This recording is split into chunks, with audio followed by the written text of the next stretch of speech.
evening, everybody, and welcome to Wednesday, January 17th, 2024 Riverhead Town Board's meeting. What I would like to do is we start out, as we do with every meeting, with the Pledge of Allegiance. And Mr. McAuliffe, would you lead us in the Pledge of Allegiance, sir?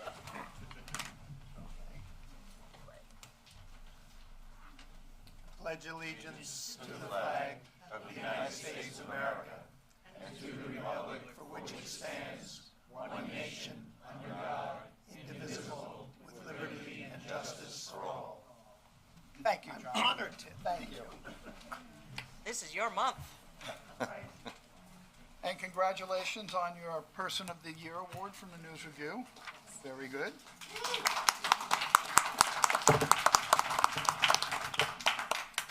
Okay, I have a couple quick announcements to make here prior to us starting the meeting. First one is a reminder that Reeves Beach is closed. The erosion up there from the two storms we had is incredible. And I will tell you that there's some excellent pictures on Riverhead Local if you want to see what it looks like. Do not go up there. That's the problem. People are going up to see it. It is extremely dangerous. It is barricaded off, so you have no business being up there. It's going to be closed probably for a couple of months. So they're promising to have it done ready for beach season, but there was some massive erosion up there. So stay out of there and please obey all the signs. On the good news front today, the town received some awesome news. We were informed we've been awarded $5 million in grant money towards the Water District Extensions 95 and 96 through Bipartisan Infrastructure Law Emerging Contaminants Funding Award. Dawn Thomas, who is largely behind our efforts seeking the grant monies, is here to briefly explain to us how this happened. And it came through Senator Chuck Schumer's office, I might add, too. Very grateful for that support. Let's see. I think we added up today, we're close to almost $20 million in water grants in the last 2018, since 2018. But this one is an important extension for the Water District. It's to address emerging contaminants, PFAS, PFOA, that have been detected in the private wells of residents up in the Middle Road, Toomey Avenue, River Road sections. It's one of the grants we've been continually applying for through various different programs. This is a New York State program that is managed by the Department of Health Environmental Facilities Corporation and DEC, but the funding comes from the Bipartisan Infrastructure Law, which is federal funding. So, Senator Schumer was instrumental in making sure that money became available for these types of projects, and we were really fortunate to be awarded that funding today. And so we'll be able to work getting closer to getting everyone that needs to get off the private wells. And these people that this affects are people whose wells are contaminated. Correct. I mean, they are definitely, we know they're above the limits. Correct. And they have been above the limits. Yes. So, Yep. unlike Manorville, and I'm not belittling Manorville at all, but some of the Manorville test wells have not been above the limits, where these all pretty much have been. So this is really good That's correct. news. Yep, and we'll continue to apply for funding for these projects. Right. We have another round coming up in February, and we're on it, so. Great work. Yeah, no, teamwork, everybody, Collins, Mancini, Prudent, everybody. It's always a great team effort. It's never just one person, and all levels of government, so we're just super happy to be part of that. Excellent. Thank you. Excellent job. Just a quick note on EPCAL, so Mr. McAuliffe doesn't run up to the microphone. I was at the Heart of Riverhead Civic meeting over the weekend, and I mentioned that obviously we can't talk about EPCAL because of the lawsuit, so we're not going to make any comments regarding that. But I did ensure the people at the Civic meeting, and this is absolutely how I feel and how it's going to be. We are in the process, we're going to be interviewing attorneys to handle the case for us, and we will fight this to the end, tooth and nail. We will not settle, we will not give up. We want to win this, and we're going to take it all the way. So that's what I conveyed on Saturday, and John asked me to reiterate it tonight to the board meeting, but that's our fight, and we're going to fight it to the end. So. Councilman Kern, you had a note you wanted to mention? Yes.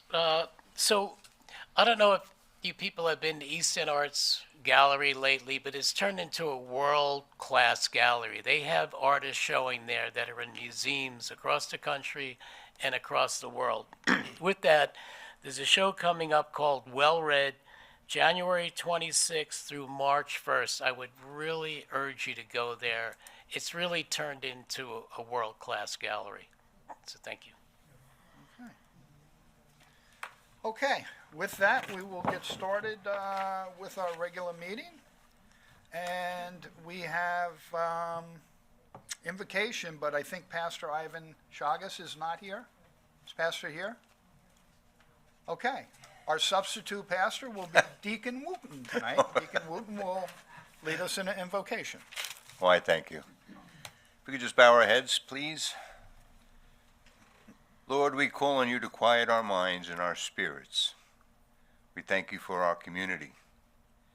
We ask for your blessings upon all those who came out in this cold winter night to help shape and question our direction. We ask that you fill us with your spirit of humility and clear thought as we discuss issues surrounding our community. We ask for your peaceful spirit to help us deliberate and celebrate. We ask all these things and much more through your Son, our Savior, Jesus Christ. Amen. Amen. Thank you, Jim. Very nice job, Jim. Thank you. Okay, we're going to vote on the approval of the minutes from the town board meeting on January 3rd, 2024. Can I have a motion to accept the approval of minutes? So moved. Seconded. Vote, please. Woski, Yes. Merrifield, Yes. Kern, Yes. Rothwell, Yes. Hubbard. Yes. So carried. Okay, Jim, do we have any correspondence? We did. We have a letter from Joanne Woski, a resignation letter from the Board of Assessment and Review. We also had a very nice letter, actually, from Catherine DeSalvo acknowledging dedication of the town employees and departments. It's something we don't hear as much as we like to. An email from Florence Liso with concerns regarding the activity at EPCAL. We also had a letter from James DeLuca, Kathleen Marigio, Charlene Martin, and Jordan McNerney, and all of them were opposing the renumbering of Linda Lane East up in Rolling Woods. And that's it for correspondence. Under reports, we have the January 2nd tax collection from the tax receiver at $28,914,637.42.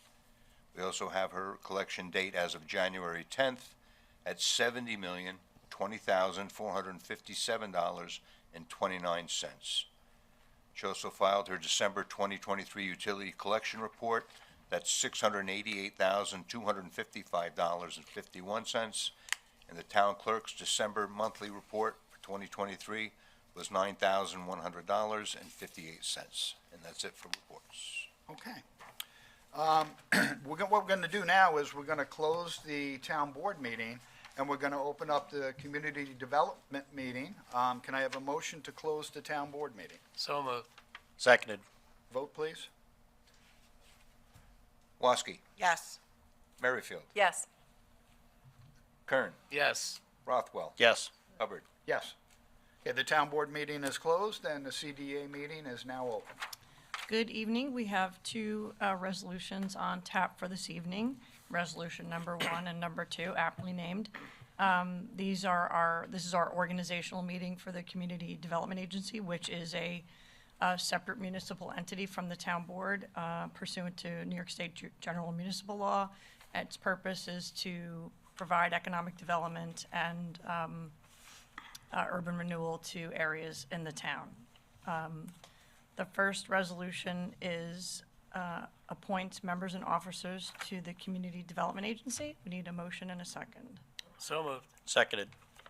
Merrifield, Yes. Woski, Yes. Kern, Yes. Rothwell, Yes. Hubbard. Yes. Okay, resolution is adopted. Oh, you, any comments on our organizational? Oh, we got one on, we got a Zoomer. Okay, good.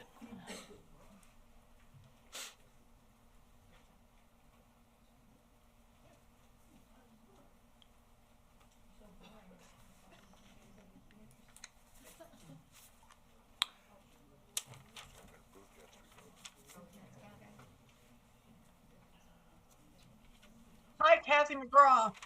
My comment is in the open comments of the CDA meeting. I didn't see any resolutions on the town board website today for the CDA. So would you like me to make them now, or do you want me to wait till after the resolutions? Kathy, you might as well make them now. There's only one other one, and we apologize. That was an error on our part that it didn't get put up. We just got it, actually. That's why our meeting was delayed in getting started today. So by all means, go ahead now. Okay, thanks. Kathy McGraw from Northville, and let me start by saying Happy New Year, and by saying what a pleasure it is to see a new face in that center seat, Mr. Hubbard, and welcome to Miss Waskey and Miss Merrifield. All of you and this entire town are faced with one blockbuster lawsuit, and I am really relieved to hear your comments, Mr. Hubbard, about fighting this lawsuit tooth and nail.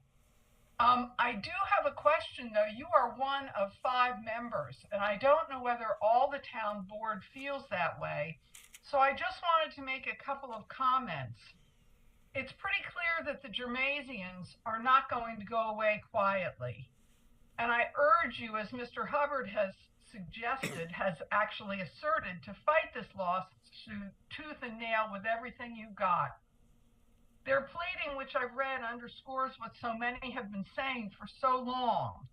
These are not people the town should be doing business with. They're ruthless and can't be trusted. As we have learned over the past 7 years, they will say and do anything to get Kathy, their can I hands interrupt you for a on second? the land at EPCAL Kathy, for the bargain price of $40 million. Kathy, Yes. your volume is fading. Oh, thank you. Let me see what I can do. Can you hear me?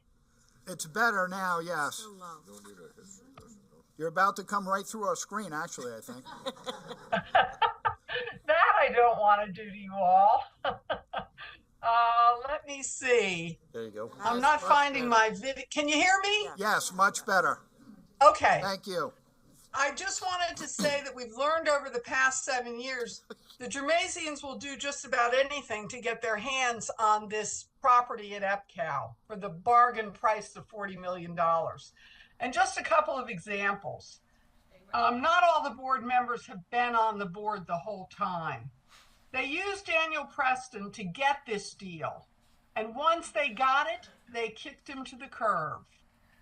We now know their initial spokesman at the Q&E process, Mr. Bienstock, has been found guilty of real estate fraud. And when, despite its very best efforts, the town was unable to get the land subdivided, the Germaisians cajoled, or at least it appeared this way to the public, cajoled the town into not walking away from the contract, a right that was clearly stated in the contract. And next thing we know, they willingly, or so it appeared to the public, they willingly and knowingly, with the blessing of their own attorneys, entered into the agreement to move this matter to the town, to the IDA, excuse me. They then presented their development plan to the IDA, a massive logistics center and cargo airport, and then they claimed their hired spokesman had misspoken. And that really wasn't their plan. Now in this lawsuit, they claim to have been hoodwinked by the town, saying they didn't know the transfer of the matter to the IDA was illegal under New York law. Really, I find that hard to believe given the caliber of the attorneys they have retained. The list could go on, but the bottom line is that this lawsuit can and must be defended vigorously, and I hope you will do so. It may cost a lot of money. The Germaisians are masters at using the legal system to attain their goals. But please remember as you move forward, there are human resources in this town available to assist. Many people of Riverhead have followed this fiasco from the get-go, and they have in-depth knowledge of what has gone on. While it would be somewhat unorthodox and novel, I have no doubt that the people who have followed this for 7 years would be more than willing, ready, and able to provide any assistance needed to whomever the town retains to fight this lawsuit. I know I am among that group. Whatever it takes, Riverhead can and must be resolute in severing ties with the Germaisians, and I really appreciate your time and listening to my comments. Thank you very much. Thank you, Kathy. Supervisor, can I just respond to Kathy's remarks to make sure and certain, without, any unclarity? I believe this entire board is 100% behind our supervisor. We will all stand by the supervisor and defend this lawsuit. So I certainly will back the supervisor, and I'll make that public announcement, and I'm sure my fellow board members will acknowledge. Yes, absolutely. I will fight this as well. Absolutely. Thanks. Good board I have up here, I gotta tell you. Okay, Dawn, we have a second resolution on the CDA? Yeah, and this is the omnibus resolution. Basically, this creates your policies and your rules for the upcoming year. And it's omnibus resolution relating to the requirements of the Public Authorities Accountability Act of 2005 and ratifying all prior committee chairs and policies to the Community Development Agency. We need a motion and a second. So moved. Second. Merrifield. Yes. Woski. Yes. Kern. Yes. Rothwell. Yes. Hubbard. Yes. Okay, resolution number 2 is adopted, and that concludes our resolutions. We could take open comment if there is any additional. Do we have any open comments on the CDA at all from people in the audience or online?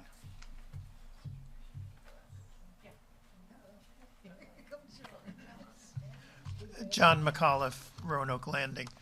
And Kathy already said much of what I would have said, which you can't say. But I think the town has to recognize we're dealing with an issue of coercion and intimidation, that they're trying to create conflicts within the town by the whole language that they put into the allegations, and that people need to look at, if they take the time to look at the brief, that's a brief. It's a totally partisan, one-sided, and as we've discovered in national politics, things can be made up to serve a purpose, and we have to assume that they have made up stuff to try to scare you. They also have used this pendency function, which is to stop you from doing anything with all of the land, not just the 1,600 acres, the 2,400 acres. And that's a separate motion. I don't know, when you speak with your attorney, I hope you see if there's some way in terms of thinking about the future use of EPCAL that you can deal with that pendency motion and get the right of the town to use it. The other thing I wanted to say was thank you. I mean, first of all, I should say that, as Kathy didn't say it officially, but I will, as coordinator, I will say officially that EPCAL Watch is totally supportive of your decision and what you and Mr. Rothwell said and the others said. And if there's anything institutionally, organizationally that we can do to support that, we will be there. Finally, thanks for the personal words. It's slightly out of order, but as I was telling Ms. Woski, I was totally shocked. Mary kept this totally hidden. There is on the 25th of January a reception at the Vineyards of Akabog that they will be honoring not just the Riverhead people, and remember, there's 4 other Riverhead people that were honored, but people from Southold and from Shelter Island. So I think it's a good chance to reinforce the whole North Fork community that Riverhead is an important part of. So again, thank you very much. Thank you, John.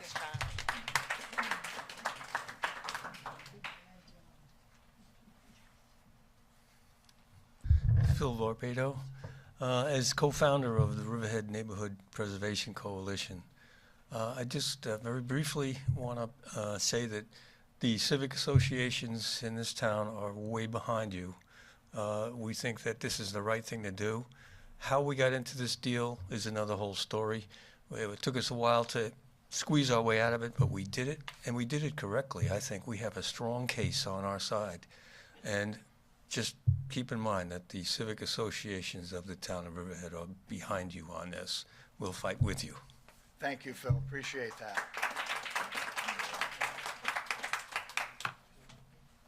Anybody else?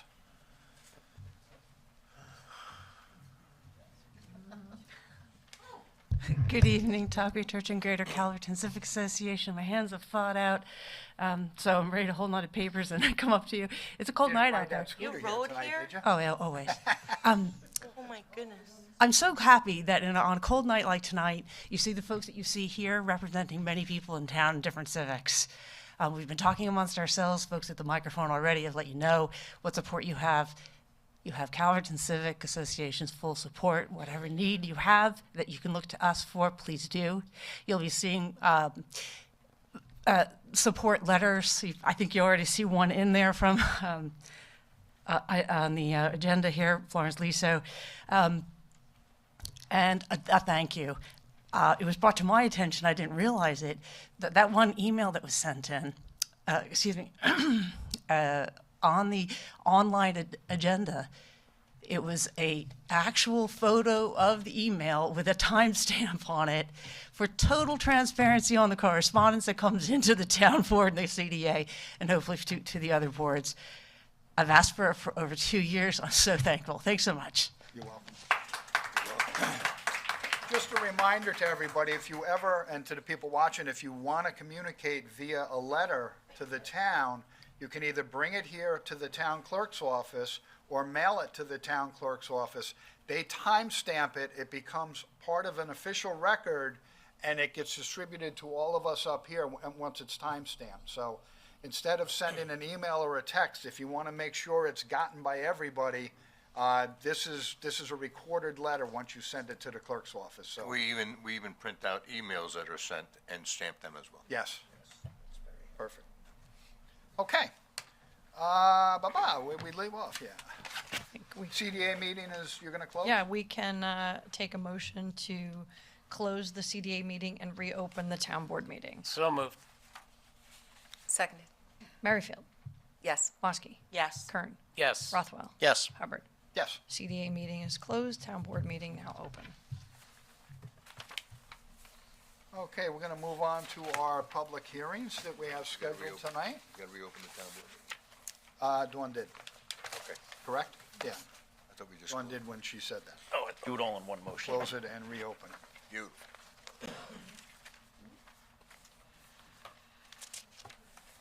Okay. The first public hearing we have scheduled is for 6:05 tonight. It is now 6:44, and this public hearing is regarding an unsafe structure at 29 East Second Street, and I'm going to ask Counselor Howard to inform us of the situation with this.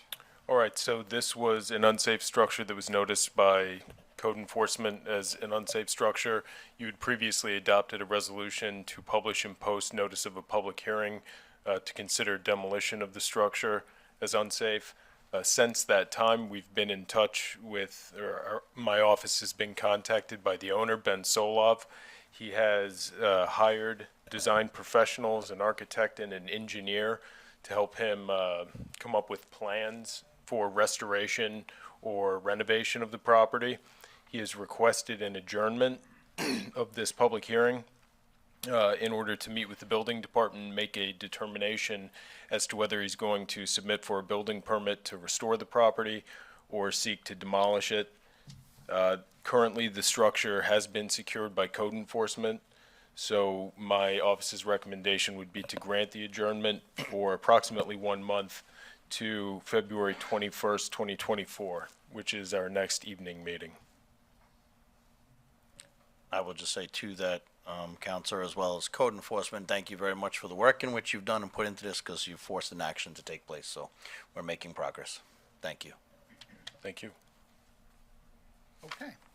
Well, we're not going to close that public hearing because we're adjourning. We'll leave it open to February 21st, at which time we'll either have an update from the owner, or if nothing has happened, we would potentially proceed. Okay.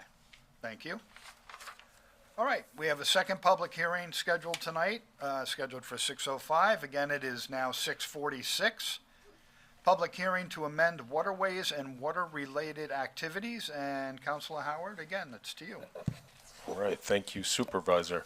This proposed code amendment was occasioned by an application by our engineering department to the DEC to reconsider opening shell fishing in East Creek. Our engineering department did receive conditional approval for that. In order to proceed with that, we needed to make this code change. So what we've done here is we are eliminating the definition and inclusion of the term temporary resident throughout. We are implementing regulations for shell fishing at East Creek. The East Creek shell fishing will be seasonal. According to the schedule given to us by the DEC for this current year, it would be open from January through the end of March. And that time period will change year to year based on the DEC's assessment of data related to the growth of shellfish in the creek and rainfall and other precipitation. This will allow it to be open only from 9 a.m. to 3 p.m. Monday through Friday. It won't be open for shell fishing only on weekends and holidays. It will be prohibited to remove shellfish outside of the window established by the DEC. The taking of shellfish will be limited on a daily basis to a half bushel, of which no more than 100 shall be hard shell clams. There'll be no commercial removal of shellfish from East Creek, and there will be no removal of fin fish from East Creek either. And removal of shellfish from East Creek by non-Riverhead residents will be prohibited. Riverhead residents will need to get a shellfishing permit from the town clerk's office, and it's my understanding that there is no fee for that. Am I right, Tone? Yes. No, Okay. there's no fee. Now, with those regulations proposed and potentially implemented, we are also proposing to increase the fines. A fine on a first offense from $250 to $500. The fine on the second offense remains the same, $1,000 to $3,000. Fine on a third offense from $2,000 up to $2,500. And we are proposing to double the fines for violations committed by commercial entities and non-residents. And this also prohibits the removal of any fin fish during that time period. Not just only by commercial entities. Correct. Yes. Okay. Do we have anybody from the public who would like to comment on this? Hello, Happy New Year. Robert Skinner, Eileen Circle in Jamesport. I tried to get the information on this off the website and was unable to do so. So the information that I have based on this is from Newsday and Riverhead Local. So if it's a little off, I apologize. Commercial entities, we're talking strictly the sale I'll say clams. The type of gear that is used to clam, is that regulated or is it strictly the commercial activity? So in other words, if you've got an 11-tooth or a larger rake, which is traditionally considered commercial, is that allowed to be used if it's being used for recreational As purposes? long as they take no more than No, 100 100. clams, that is not addressed as to which type of rake is used. Okay, But it also has to be, you can't use a boat to do it. that was the next question. You have to come in from the shoreline and clam. So Okay. with the big tongs that the commercial guys use, you're not going to be able to use those. No, but if you've got a T-handle 15-footer, you can still use that, okay. Yeah. And there's no But clamming? It's only 100 clams, so Yeah, but, as it gets going and you need to get a different grounds, then, that I can see where that could be questioned. And I didn't know if then, if that's a Riverhead thing or a DEC thing, so, with the type of gear.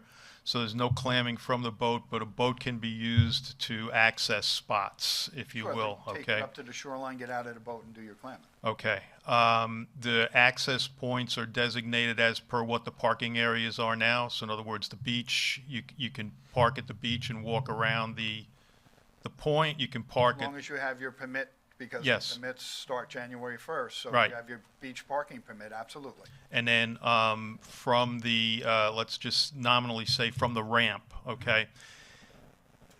I understand the concept below the high water mark, okay, but that's, quote, marshland. So then do you have to walk down to where there is no marsh in order to, okay, so you can't walk through the marsh or on top of the marsh or that kind of stuff? Right, you should go around the bulkheading. If you're on the north side of East Creek, you Mm-hmm. can go around the bulkheading and down through the path through the Phragmites there and down to get to where you can get to beach area. At a lower tide, at higher Right. tide, it's gonna be more difficult. Yeah, well, that's, yeah, we'll just Yeah. play it by ear. And the other thing is, in areas where you can clam or shellfish with a pitchfork, is it mandatory to fill in the holes? I know some municipalities have that law where if you dig a hole, you've got to fill it back in. Is that under application here, or does it matter? No. That hasn't been addressed, no. Okay, all right. It's a good point, though. No, it is what it is.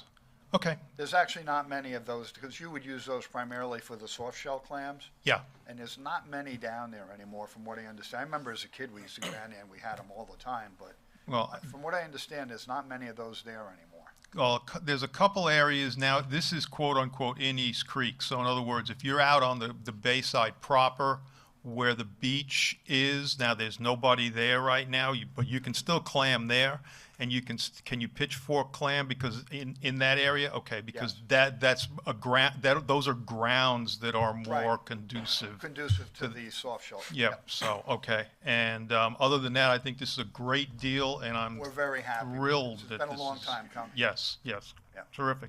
Thank you all. Good, thank you, Bob. Anybody else on this topic? Anybody online? Okay.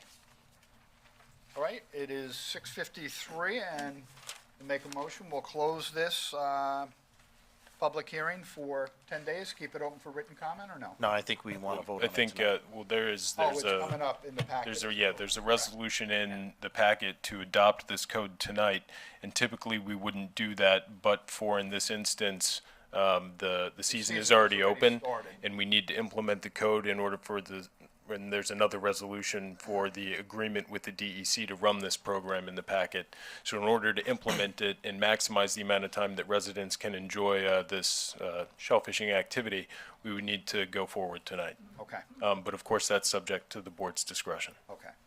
So we'll make a motion to not keep this open for 10 days and vote on this later on in the packet, so we can get our residents out there clamming if they want to go out clamming. I'll make a motion to close the hearing. I'll second it. Vote? Okay. Woski, Yes. Merrifield, Yes. Kern, Yes. Rothwell, I know the supervisor cooks really awesome stuffed clams, and so I expect him to be the first in line tomorrow morning at the town clerk's office. And I do expect him at the next work session, and with that in mind, I vote yes.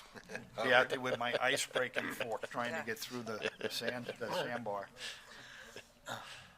Okay. We're all set? yes. Okay.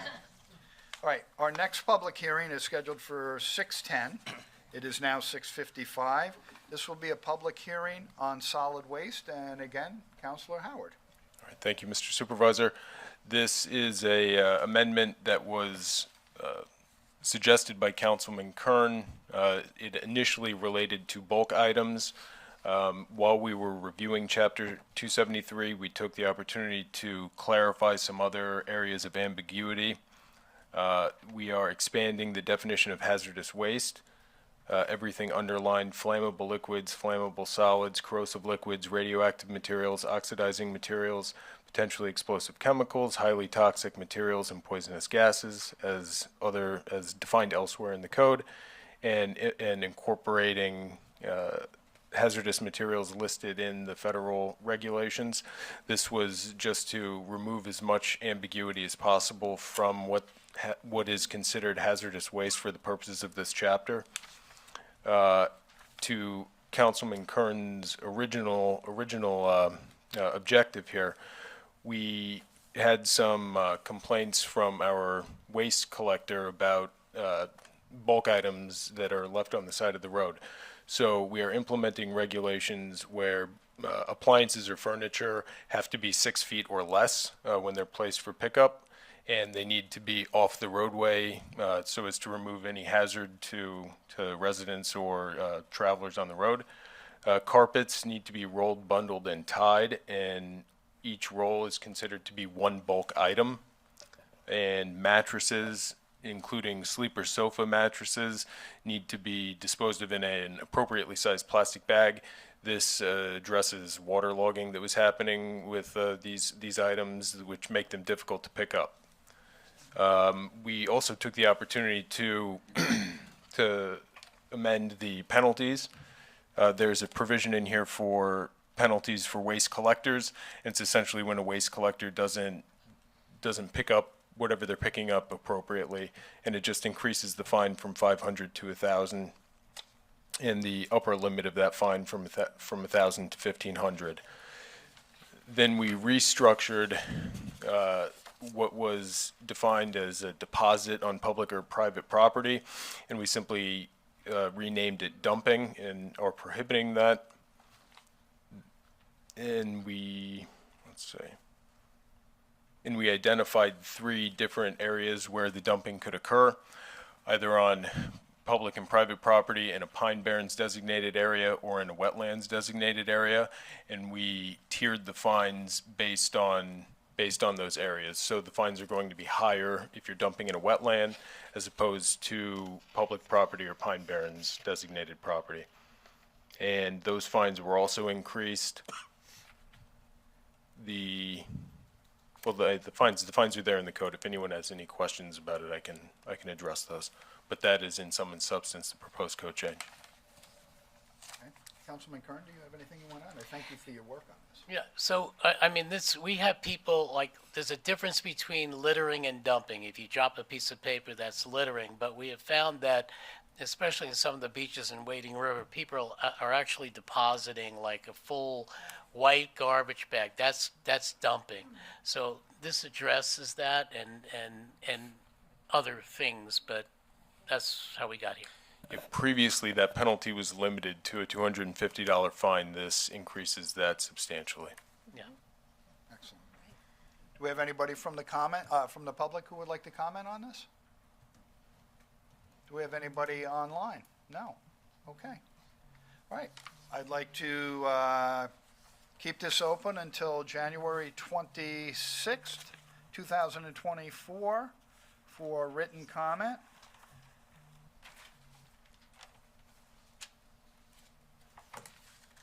Any objections? Good. Okay, good. All right, we're on to public hearing number 4 and 5, and we're going to combine them. And I'll tell you why. They both relate to the Tanger properties.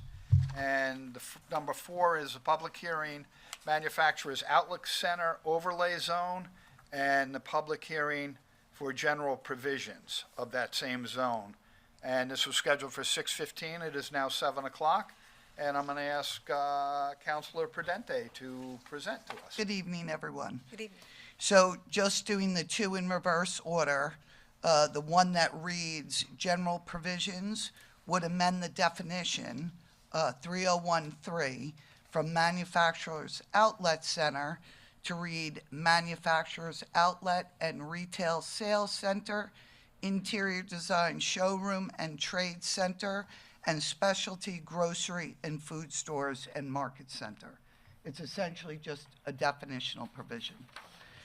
Number 4 is actually the meat of the code. It begins with an amendment to Chapter 301-86, the purpose, and the purpose section is amended to include retail sales center, interior design showroom and trade center, and specialty grocery, food stores, and market center. The next provision, basically 301-87, describes the permitted uses, which include that it has to be a unitary design of the entire campus.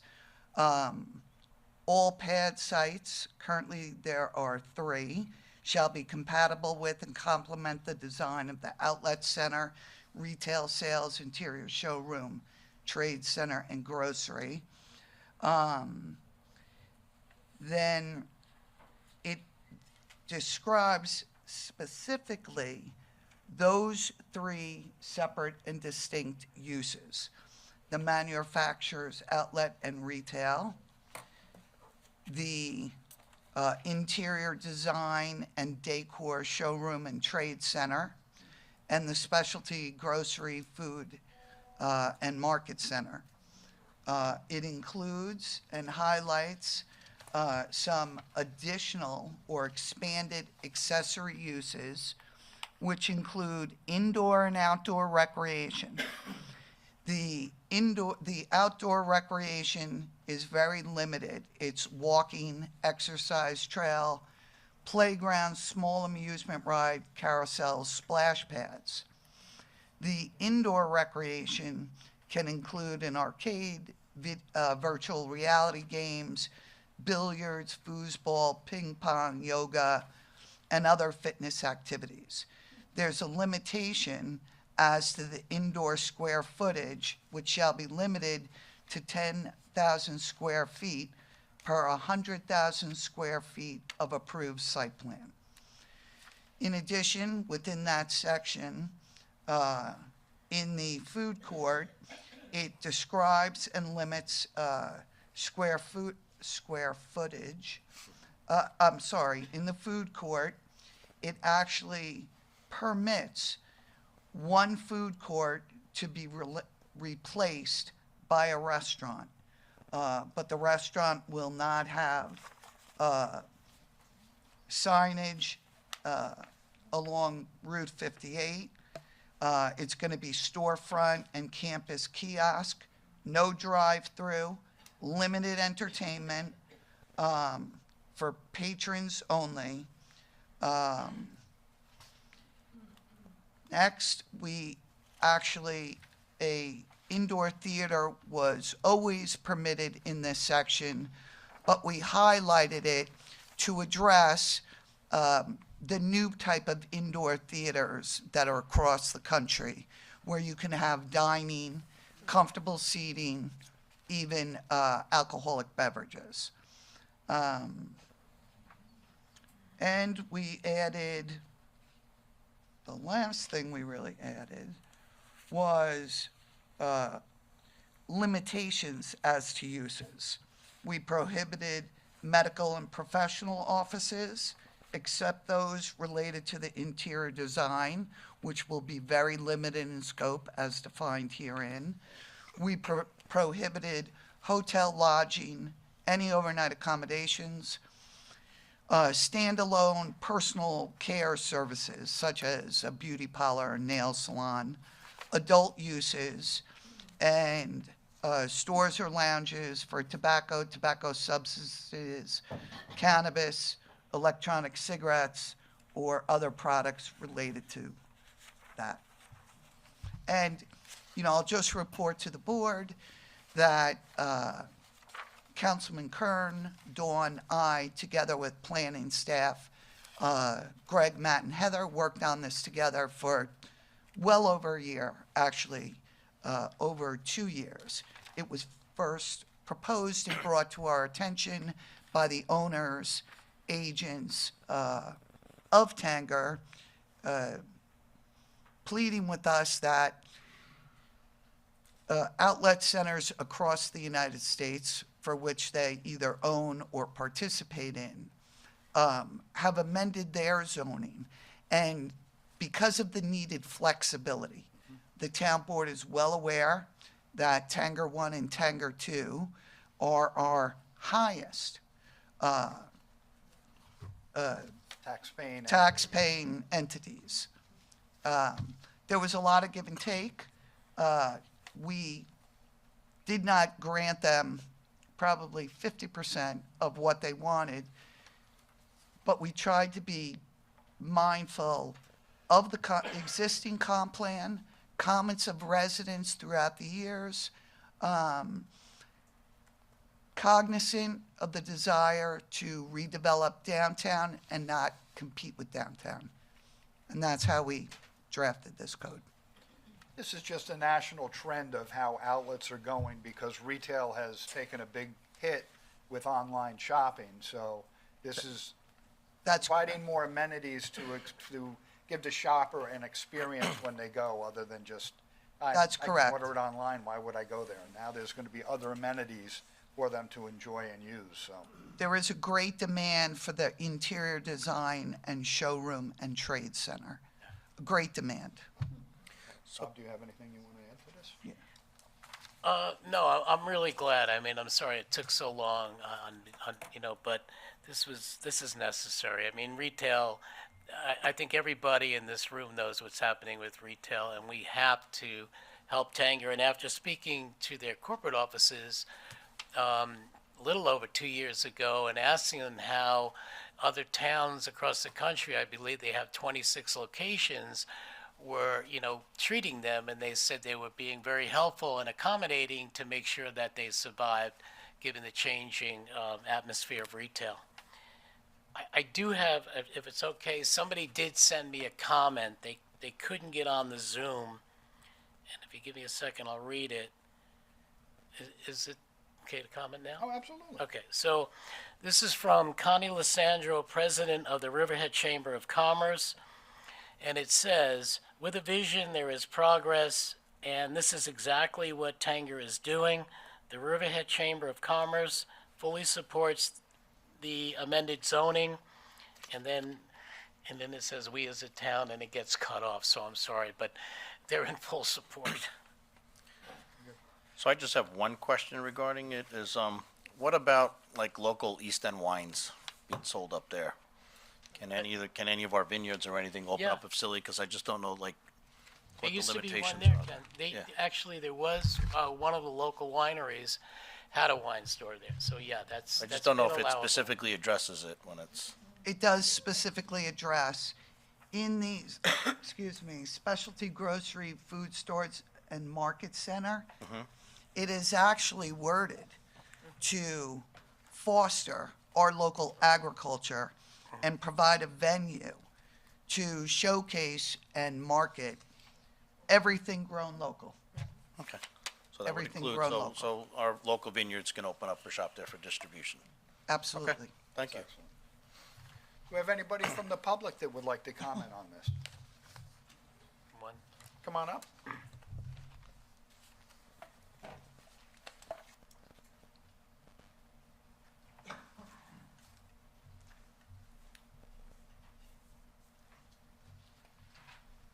Good evening, everyone. My name is Richard Israel.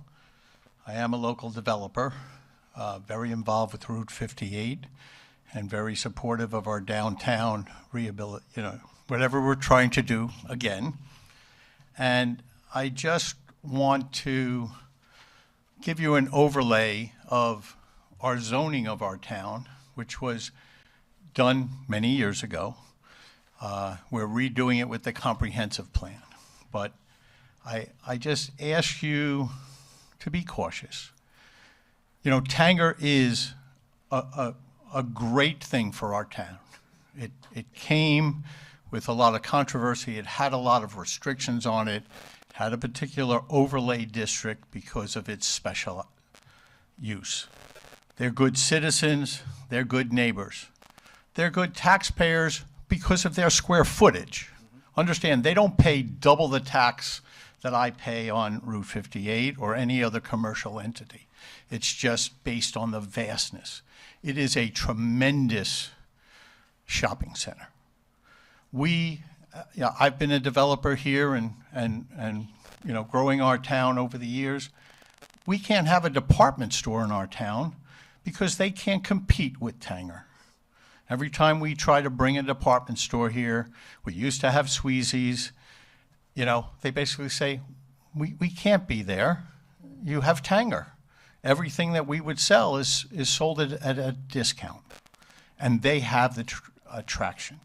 Tanger has a tremendous attraction when I say we, when the town originally allowed it, we were hoping that it would bring commerce to the balance of our town.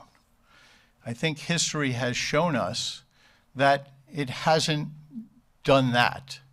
It's been a good neighbor, everything else. We still have a corridor. We have big box stores and things like that, that as you start to allow Tanger, who has a tremendous draw, to have a Trader Joe's in there, to have recreational entertainment there, and the like, you are going to be drawing away from what we're hoping is going to happen to our downtown, what we know we can use along the Route 58 corridor, and the like. So I understand that they're a good neighbor, we need to respect them and the like. But we talk about food courts. The original thing said that the food court would be for the employees only, and that would foster people to go out onto Route 58, Applebee's, and all the theme restaurants that we've brought here. By you allowing them to start to have sit-down restaurants in there, you will dry up 58. You will start to have those particular restaurants who are struggling as much as Tanger is, okay? You're going to impact them economically. We've been trying to expand Route 58 with new eateries, new things. Route 58 has become a great source for shopping for both forks, and all the way back to the William Floyd. People come our way. So Riverhead got discovered in the last 20 years. So I just ask you to be fair, that you don't kill the other baby down the street to help somebody. You have to remember, I know a lot of people say, oh, what are we going to do with the big box stores? They're empty and this and that. They're all run by professional people. Tanger is a very professional organization, okay? Most Tanger outlets are in the middle of nowhere. Riverhead is not the middle of nowhere. So, if they're off a highway, they're usually in a place that needed economic development at that time and the like. Riverhead and Tanger are part of a ecosystem. We have drawn people from far away, which would have never come to Riverhead, even our locals and services. So I just ask you to reconsider, to keep the balance in our town. Currently, we have very precise zoning. A big box shopping center can't have a restaurant. It's only allowed in certain BCs and other zoning. If we start to open the gates, to allow what we originally said, hey, we're going to allow this guy to build a couple of 100,000 square feet in our town, and now you're going to adjust it. That they say that the restaurant is for patrons. You have to go through a toll booth? We've seen that the food court at Tanger far exceeds what I think anybody ever expected to. There are kiosk fast food restaurants in there and everything else. And they solve the problem that we found, that I'm going to say 80% of the patrons that come to Tanger leave from Tanger. So yes, we're feeding him and he's feeding his people and this and that. But the original concept was, and if you remember, we had the trolley, we had all these things to say, hey, you're here visiting Riverhead, why don't you get to our downtown? But Route 58 thrives off of Tanger. And if we start to allow uses within Tanger that hurt that Route 58 corridor, it's going to be a question, The people that they're seeking, because they're professional landlords, and they know what's out there in the marketplace, Trader Joe's. We've been trying to get Trader Joe's here for years. They are out there actively looking to come to Riverhead. We would all applaud them coming to Riverhead.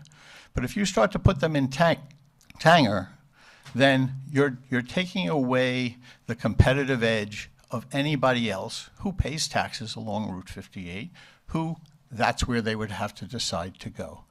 Any major retailer and restaurant and franchisee and everything else would choose Tanger twice over being on Route 58 because they get their 10,000 people there in a day, okay?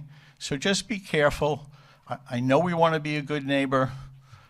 I very rarely come and talk to you guys because I believe in development of our town in any way that we can do it. It's all good. I don't mind competition and everything else, but just be careful. If they want to build a design center, great. But if they start building, we allowed them to have a movie theater over 10 or 15 years ago. They never did it. Didn't make economic sense. That's why we've always fought to try to get one in our town. They're just hard, and in today's world, it's even harder. Absolutely. So are they allowed to, and I don't want to hypothesize or this or that, but let's try to keep the zones where they are. And let's try to make it fair along the corridor so that everybody has a meal to eat. And I think that's the way our zoning currently is. I believe the comprehensive plan is kind of continuing with that. But again, these guys are professional landlords. They will solve their problems. You talk about the recreational. You were originally going to try to go into Kmart. Kmart is full now. It's got a pickleball person going in there. Okay? Think about, would you allow through this amendment pickleball at Tanger?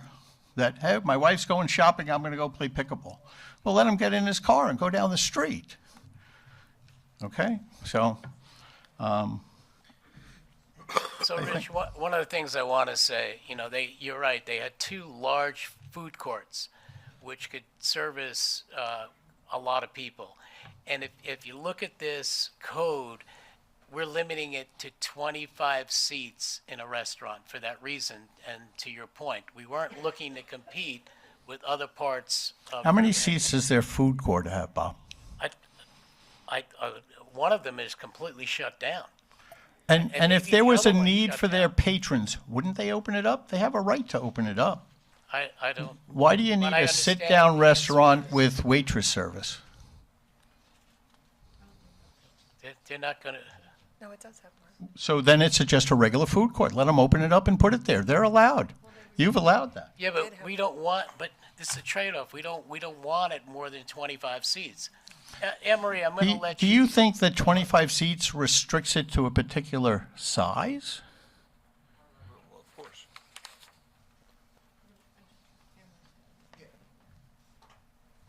Go ahead. So, just to be clear, a food court could be substituted for a restaurant.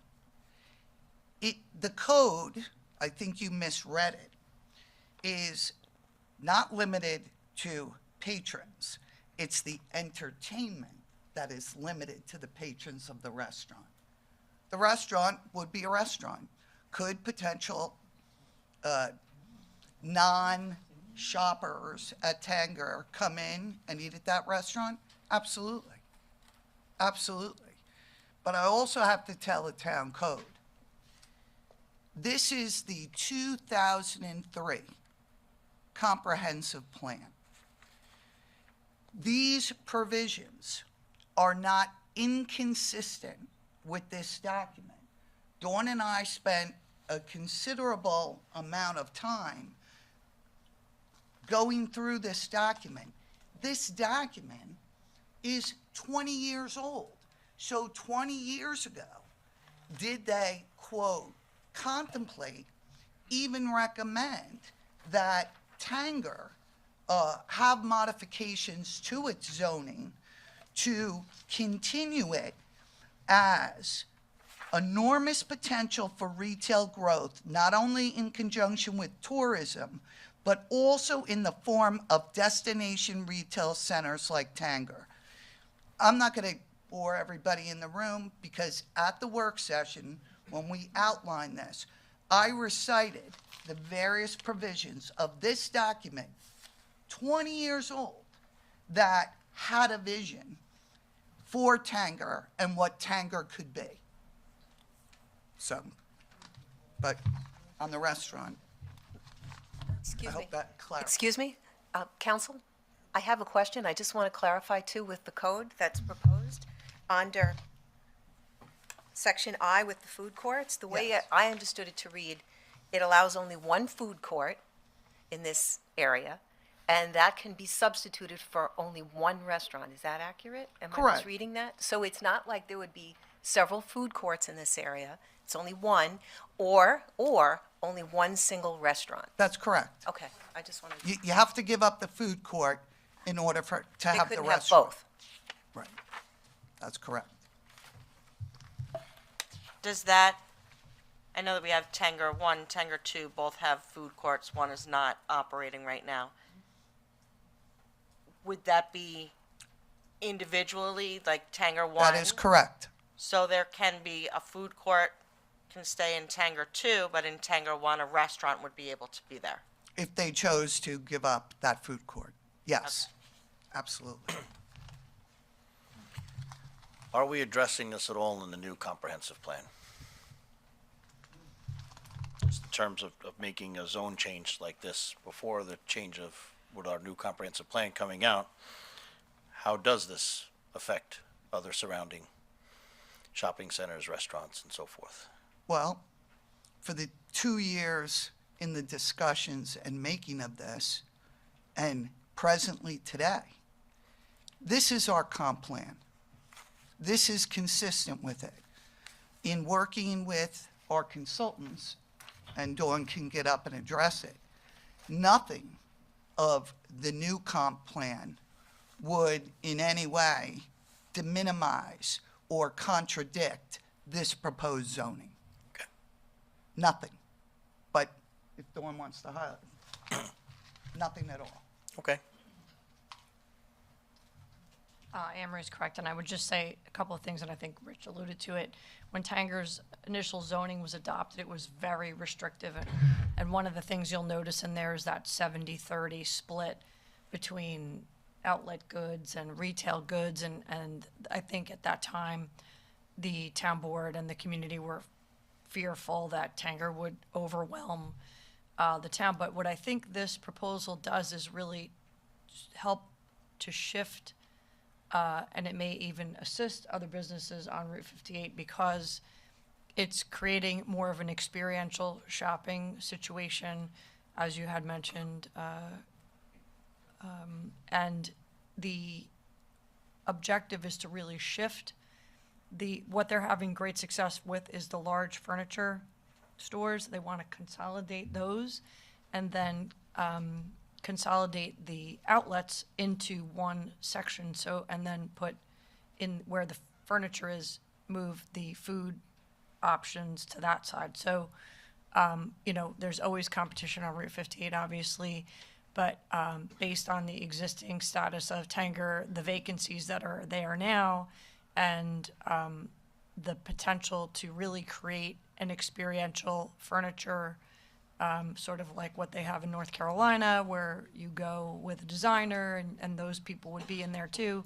It's a concept that's unique, and we think it was appropriate for 58, and we think it will enhance that experience, so.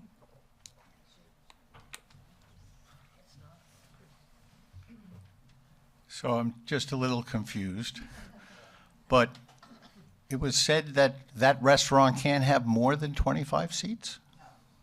No. No, in the code it is. The councilman was referring to the provision regarding specialty grocery. That is designed to showcase local agricultural produce, and that, quote, just like the concept is like Little Italy in New York, if you've ever gone. So it showcases produce, and you can buy it, or there are small vignette restaurants limited to 25 seats where they're cooking and preparing, and you're tasting the local produce made into a dish. That's the difference. And if you read the totality of the code, that's fully explained in that use provision.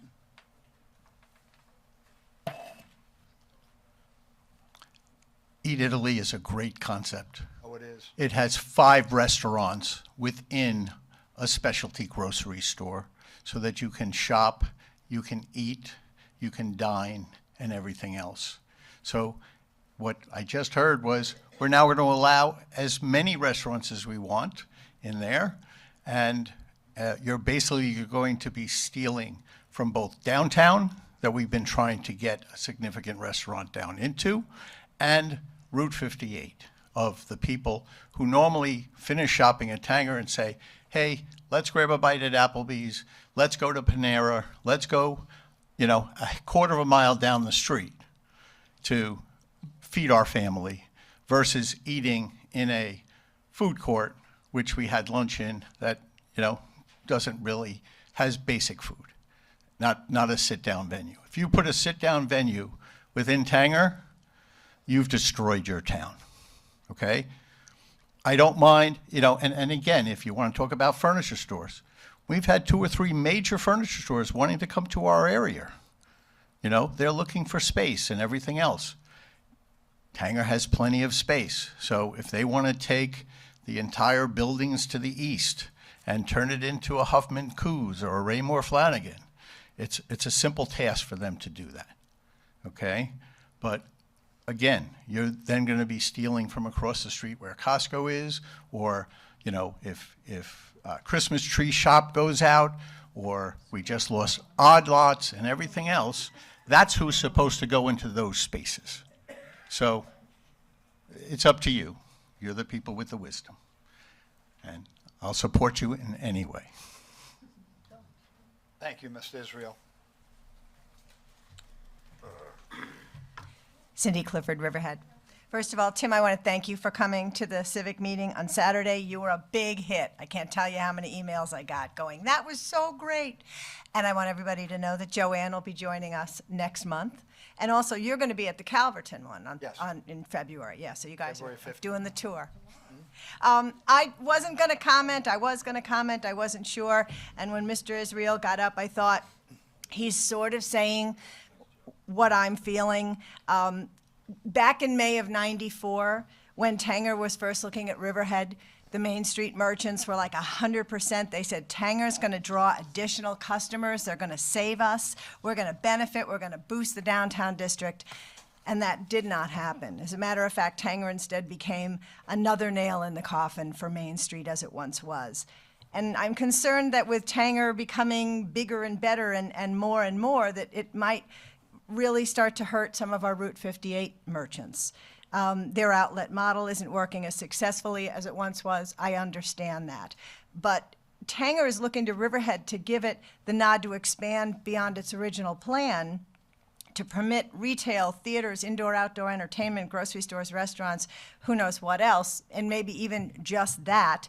What Mr. Israel said, I believe to be true, that the more you put at Tanger, the more it draws people and keeps them there. So if you have an all things to everyone Tanger, then there's a concern for the stores, the grocery stores, the restaurants, the retail stores on 58. Like, what is the potential? I mean, I know that this isn't going to hurt Big Lots or Christmas Tree Store or Bed Bath & Beyond because they've already folded. But we're really concerned about anything that could hurt or cripple or crush our existing tax-paying business. I know Tanger is a big taxpayer, but, can we afford to give them preferential treatment? Because they need help. Everybody needs a little bit of help. So I just want to suggest that if you would weigh whether this new zoning risks hurting our existing businesses in a way that the original Tanger hurt our Main Street. Thank you. Cindy, I just want to clarify. Big Lots, Christmas Tree Shop, Bed Bath & Beyond, yes. As a whole, they went out of business. Not It's Big not Lots. just Nationwide, just not in Riverhead. Not Big just- Lots. Big Lots just closed their No, store. no, they filed bankruptcy. Yeah. But actually, I was just kind of using that for some local comment. I know, but I don't want people to think that Oh, no. they left Riverhead. you know, No, they're right, leaving, right. as the supervisor said, Yeah. the nation. But just, the concern, and of course, my heart doesn't go to big box stores. My heart goes to like the mom and pops and the local businesses that have always been here and need help to survive. But part of what brings people to Riverhead now is the appeal of all the businesses on 58. And I agree with Mr. Israel that the bigger Tanger is, because, we saw it when Tanger first opened. It became like that's where everybody went, that's where all the cars were, and everybody else was like sitting out in the front porch and going, time to close, right? So anyway, I just wanted to put that out there because I really feel that all the businesses in Riverhead deserve the loyalty of this town and not, not just going, well, Tanger pays a lot of taxes, because, they do, but everybody pays taxes and they all pay, hopefully, their fair share. So, thank you. That's what we're doing now. It's, I'll just comment to the town board. Downtown didn't suffer because of Tanger. In large part, downtown suffered because you had one individual, one entity who owned and had control of an enormous amount of properties in the downtown and did not foster development, did not have reasonable lease fees, and those properties were left vacant. This town board, quote, took the bold step and we purchased some of those properties. And we're going to make even bolder steps with all the improvements that the town is investing their tax dollars in. But to say that downtown was already failed before Tanger, and downtown didn't succeed. The lack of success of downtown was not due to Tanger. That would be inaccurate.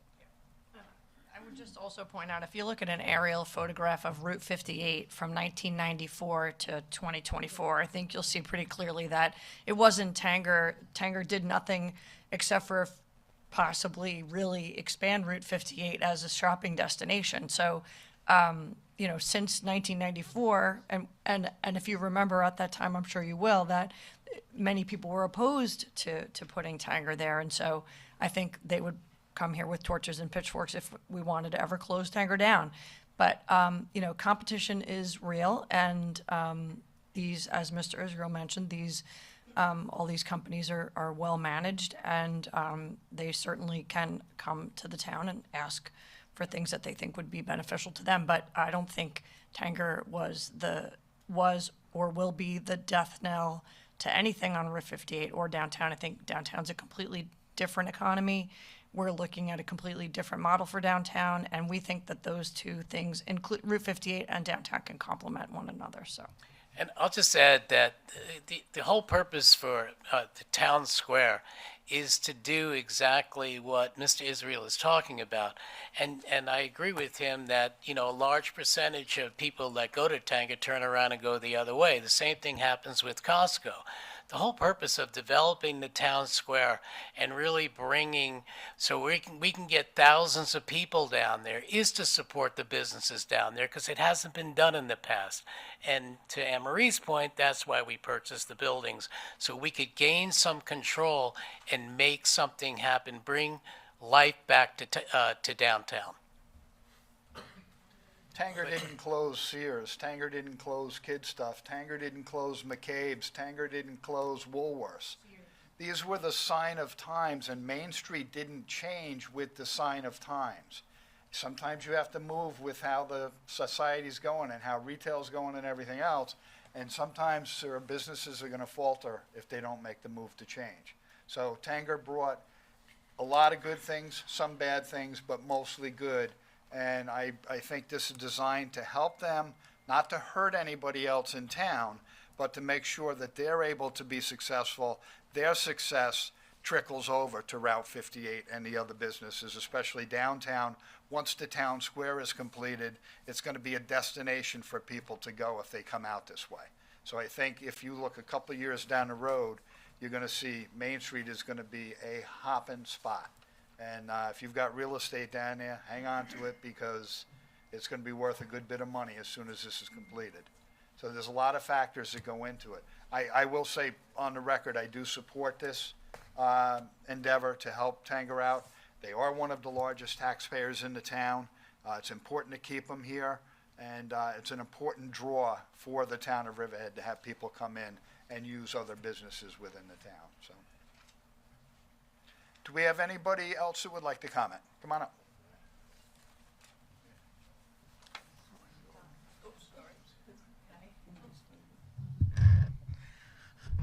Josephine Mikowski from Wading River. I've been listening to this. I did attend the comp plan on December 13th.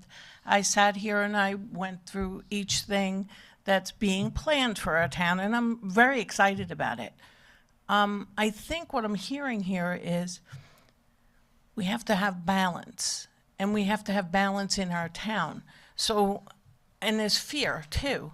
As if we put all that there, no one's going to want to come to Main Street. Now, as kids, we were on Main Street all the time. We were at Woolworths. I used to get my hair cut, and there was a lot of things. Go to the shoe store. Now you can't do a lot of that, and I think there's fear. Movie theater with alcohol. I've been out of state and gone to them. They're very nice, but wouldn't that be better on Main Street? And I'm looking at it that way, and I'm saying maybe we shouldn't rush into this. Sometimes you have to be proactive and not reactive. And I'm not reacting to everything, but not knowing all the details and listening to business owners here. I think we should be looking a little further into the comprehensive plan that you guys have been doing so much work on, that we don't want to shoot ourselves in the foot. So I thank you. I will say that, and Dawn kind of mentioned it, I'm sorry, Anne Marie mentioned it, that this is kind of baby steps that are being taken. Tanger really wanted a lot more, and they worked and they bartered back and forth, and this has been cut back quite a bit. So in a way, it's baby steps. We do it, we see how it goes. If it works, great. And I Maybe have we to can say, move the on. regular people, I was driving here, I was on the phone with some people, and they were saying, well, where are they putting everything? No one's really understanding that it's already there. Right. And that we're realigning things. And I think sometimes you guys see it all the time, where we're not seeing what you're seeing. I think maybe being a little bit more detailed in it so we can understand it, so that people don't go, well, what's going there?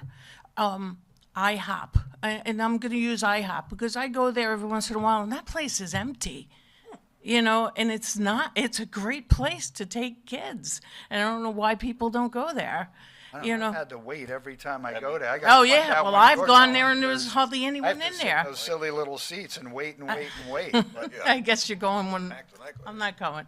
But I'm using that, I'm just saying, like, I went to Applebee's the other day, and that place is packed. And we want them to be packed, Right. and we want those people to succeed. That's where our children get to work, too. I mean, we want that here in Riverhead. But I also would like Riverhead, I like going down to the water behind there by where Sweezy's was. We still call it behind Sweezy's. I like that. So, and I think that a lot of people in this room feel the same way. And we don't want 58 to get too much built up, but we want it to stay. Otherwise, we're going to be like Lake Grove, Smithtown, and that's I don't know if you drive through there, but I do. And it's, oh my God, you have to wait and you're in traffic. 58 is traffic. So, and I think we have to think these things out. And I mean, I don't even know if, does the trolley still run from Main Street to Tanger? No. You know, those were the days. That was good. We had people interacting with people, and maybe we need to revisit that whole comprehensive plan better.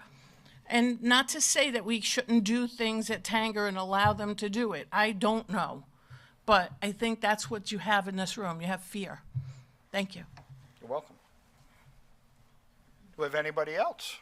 We have 2 people online. Okay, let's go to Zoom.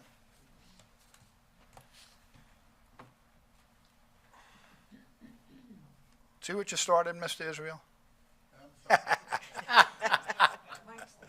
You make valid points. You make valid It's all points. good points. Good evening, Mike Foley, Reeves Park. Can you hear me okay? Yes, Mike. I'd like to push back on the developer and Cindy's comments a little bit. What Tanger is looking to do is to backfill vacant stores, not really expand. They're looking to backfill. When Tanger Mall was built, Amazon was not in existence. So Amazon has been the bane not only of malls, but of individual shops, as have closed on Route 58 and other places. But adjustments have to be made. And I want to just refer for a minute to the yesterday's Riverhead Local article on Tanger Mall. As usual, I think they did a wonderful job on it. I just want to quote Anne Marie Prudenti that the town tried to, quote, maintain the integrity of certain provisions of the comprehensive plan with the zoning amendment. We tried to create flexibility in this code, but at the same time put in limitations and restrictions to continue to foster downtown and not have the two compete each other, unquote. There were things that were not allowed specifically in Tanger Mall. And to the developers' points, I believe the comprehensive plan is going to give as many or more options to backfill on Route 58 as you are now getting ready to grant in Tanger Mall. One of the things that was excluded from Tanger Mall development, I wasn't in the room, but I guarantee you that the Tanger developers wanted it, was the ability to build medical or health facilities. That is what I see Route 58 actually backfilling with. As Peconic Bay Medical Center in Northwell expands the way they are, you know, my primary health care right now is out of, God help me, how can I forget that? I've already been treated by them so many times on East Main Street. The best hospital in the country. No. Peconic Bay Medical Center, PBMC. No. I'm talking about a place on 889 East Main Street. The NYU Langone, forgive me. NYU Langone's got a footprint here. They're deemed the best hospital medical facility in the country. PBMC has gone up to almost an A rating. I think they did get an A rating. The days of people in Riverhead having to go west to get health care are over. They're now coming out here because we probably got the best health care in the country within 10 miles of us. All of those healthcare facilities, medical facilities, maybe assisted living facilities, all of these things can go onto Route 58 with a comprehensive plan code revision. And from what I've read on it, that is already being considered. So to the developer and to Cindy, I say, let's see what Route 58 is going to be retrofitted in, because I believe the comprehensive plan is going to give plenty of flexibility for Route 58 empty lots to come into something that is now needed. So I absolutely support the Tanger Mall code revisions. I believe we had to. I believe that if you leave stores go vacant, it spreads. We now have the ability, without taking anything away from Route 58 or anything away from Main Street, to put new businesses in Tanger Mall that want to be there and will help pay that largest tax payment on the Riverhead rolls presently. Who knows what EPCAL might bring someday, but that's for another time. So, you know, I do see Route 58 being helped by the comprehensive plan, and I think you cannot be afraid of competition. So I certainly support this resolution change. I would ask Anne Marie or Dawn to just confirm one thing. It's my understanding that the Tanger principals nor the lessees have ever requested IDA consideration in the history of their Riverhead Tanger Mall occupancy. I assume that these renovations will not result in IDA consideration for these future plans. Was that discussed, and does Tanger and their lessees understand that we're not going to have the Riverhead taxpayer supplement the building of these facilities? I see Dawn getting up. She knows. Yeah, no, there's not going to be new buildings built here. It's a renovation and a reconfiguration. And as you correctly stated, they have not sought or received IDA benefits in the past, and I don't anticipate them asking. Yeah, and to your point, They asked for a lot of uses, including hotel uses.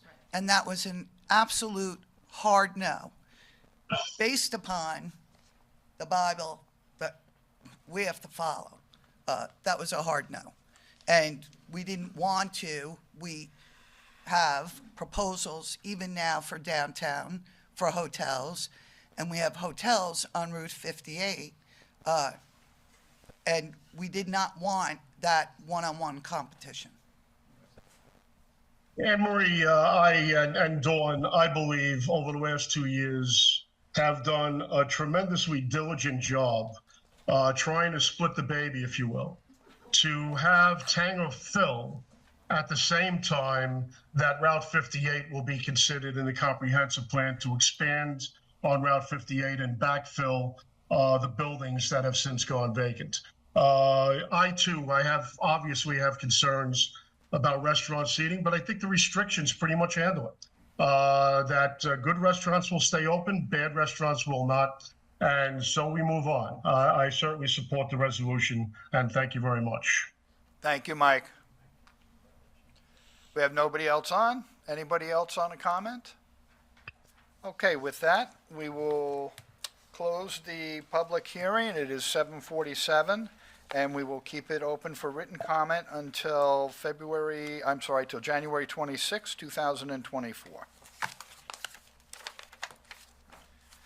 Okay, moving on to our last three public hearings. We're going to combine them into one as they're all related. And I will, one is the site plan review public notice to amend Chapter 301, zoning and land. One is a public hearing to increase park and recreation fees, and one is a public hearing on condominium maps. And again, I'm going to ask Councilor Prudente to fill us in. So all three of these code amendments, site plan, minor and major subdivisions, and condominiums, all the amendments strictly relate to the increase in park and recreation fees from $3,000 to $5,000 per residential unit. Years ago, we did have a $5,000 fee, and I want to say in When the economy early dropped out. 2000s, in order to spur, the goal was to spur development, the fee was reduced from $5,000 to $3,000. As the town board and the public is well aware, in every annual recreation report by the recreation department, you can go back 3 years. In that report, it actually identifies the proposed plans for the year that were not completed because we had inadequate funding. Not a small deficit, but a large deficit.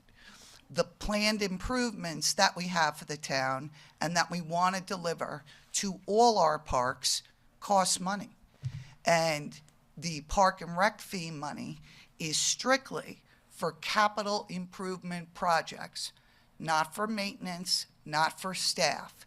It's actually new development for these parks, and there's great demand. The recreation superintendent and his team, together with Rec Advisory Committee, receive numerous requests, whether it's for swing sets, additional basketball courts, scoreboards, Pickleball courts. umbrellas for the beaches, picnic tables. All that costs the town money. And as the town is developed with residential units, there's an increase in population that utilize the parks, which demands that you increase the facilities of the parks to accommodate all the influx of the new residential units, the people who live there, to have access to the park and have the improvements that they want to see at the park. That's what all three, in a nutshell, are. I'll also say that this legislation establishes flagship parks within our town. That's very correct. important to mention. So if a project happens in downtown Riverhead, usually the money had to stay within downtown. If it happened in Jamesport, we tried to keep the money within Jamesport. But the flagship parks are really parks that are overall going to be shared by the entire town residents. we just recently, as everyone knows, we built the ice rink up in Veterans Memorial Park. We desperately need funding to put a parking lot in place and for bathrooms and things like that. So the Veterans Memorial Park comes a flagship park, as well as Stodsky Park for future projects there. So it allows, it's only a short distance from downtown Riverhead to Veterans Memorial Park. And you're not going to tell me that, that residents of a new apartment building downtown are not going to be using the ice rink and other things just because it's, quite frankly, only a mile and a half or so away. So the establishment of flagship parks gives us a little more ability to spread funds throughout the town on some more larger projects. In addition, just the smaller things in the smaller parks, such as, what we didn't have 20 years ago was handicap accessible swing sets and other things like that. So these are projects that can enhance overall throughout even all our smaller parks throughout there, allowing us to purchase new and updated equipment so that everyone can access these. It used to be 5,000, it went down to 3 because of poor economic times. I think we're back in a better place today. The entire Recreation Committee has been a great proponent of this, and we desperately need the funds to establish these different projects throughout the town of Riverhead. So I'll just identify, in working with the Recreation Department and the number of visitors and consideration of size, unique location, or wide range of, or an offer of different improvements attracting the entire community, the following are designated as flagship park: Veterans Memorial Park, Stodsky Park, Police Officers Memorial Park, Wading River Beach, Iron Pier Beach, and South Jamesport Beach. The significance of designating flagship parks: if a development occurs downtown, monies could be spent in the town square, right on site, or at one of the flagship parks. That's the significance. If there was a large residential subdivision in Jamesport, it could be developed in Jamesport or Iron Pier Beach, for instance. So it gives the town board the flexibility under the local law in where to spend the monies, what's needed most. And it's a more fair distribution when you have residents in Wading River that are in a heavily dense area. And the key component of the park there is Police Officers Memorial Park, also known as Bayberry Park. It's like the park is in desperate need of projects and funding. And so allowing some of the larger scale projects in other places of the town allows us to kind of distribute the monies more evenly throughout the town. So we're kind of fair that everybody in the town is getting the same amenities. Anybody else? Nobody online? Up? Oh, come on up.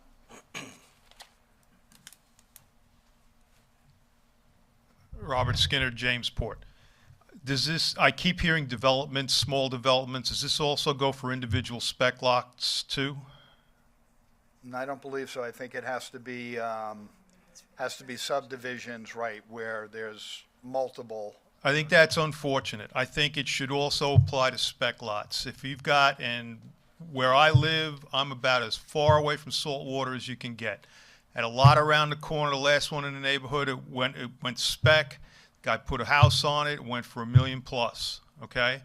Talking to the real estate guy that did the open house, and he's telling me, he says, yeah, this is a great neighborhood, this is great this is great that. And you got Iron Pier here and Jamesport here.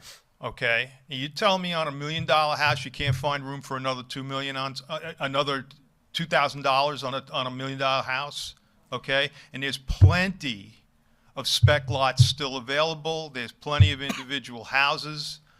I think it should be also applied to that as well. I think the concept, though, is that if you have an individual house that you're building, you potentially have your own backyard and your own amenities and so forth within your own house. When somebody builds an apartment complex, they are more than likely going to a government park for amenities, going, into, somebody could put a basketball hoop in their backyard, but. But if you've got we're talking developments, so if you've got a 10-unit housing development off of Pier Avenue, okay, this rule would apply to that?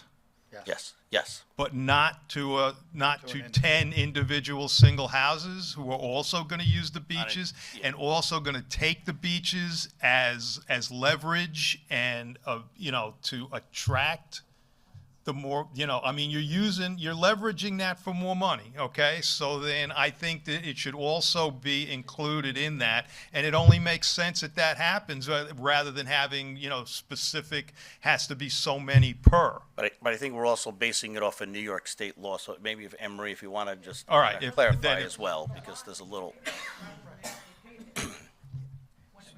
So just to be clear, it applies to minor and major subdivisions. You could have a 2-lot, 3-lot, 4-lot minor subdivision. If the planning board makes a determination that that minor development should provide a park or payment in lieu thereof, this will apply. This will absolutely apply. But I not think to he had an a, individual he had an individual home. If the lot is already held in single ownership and not subdivided, It would not apply. it would not apply. But if that single lot had been subdivided at some point in time, it's probably Years already past. paid it. Correct. And, you raise an excellent point. And through planning recently, within the last 6 months, we've been very careful not to allow a minor on a minor on a minor. Right. And those applications that have recently come in to do a minor on a minor, you absolutely better believe these fees, infrastructure improvements, we treated them either as a minor that should have been addressed in this category, or we bumped them up to a major. And, within 6 months, the team has put that together under Dawn's tutelage and leadership. So, But most individual spec lots more than likely were part of a subdivision many years ago and would have paid those fees then. So now all of a sudden, someone comes in and buys that vacant lot and builds a home, they're not subject to pay the fee. It's already been covered many years ago or prior. Any other comments? Christie?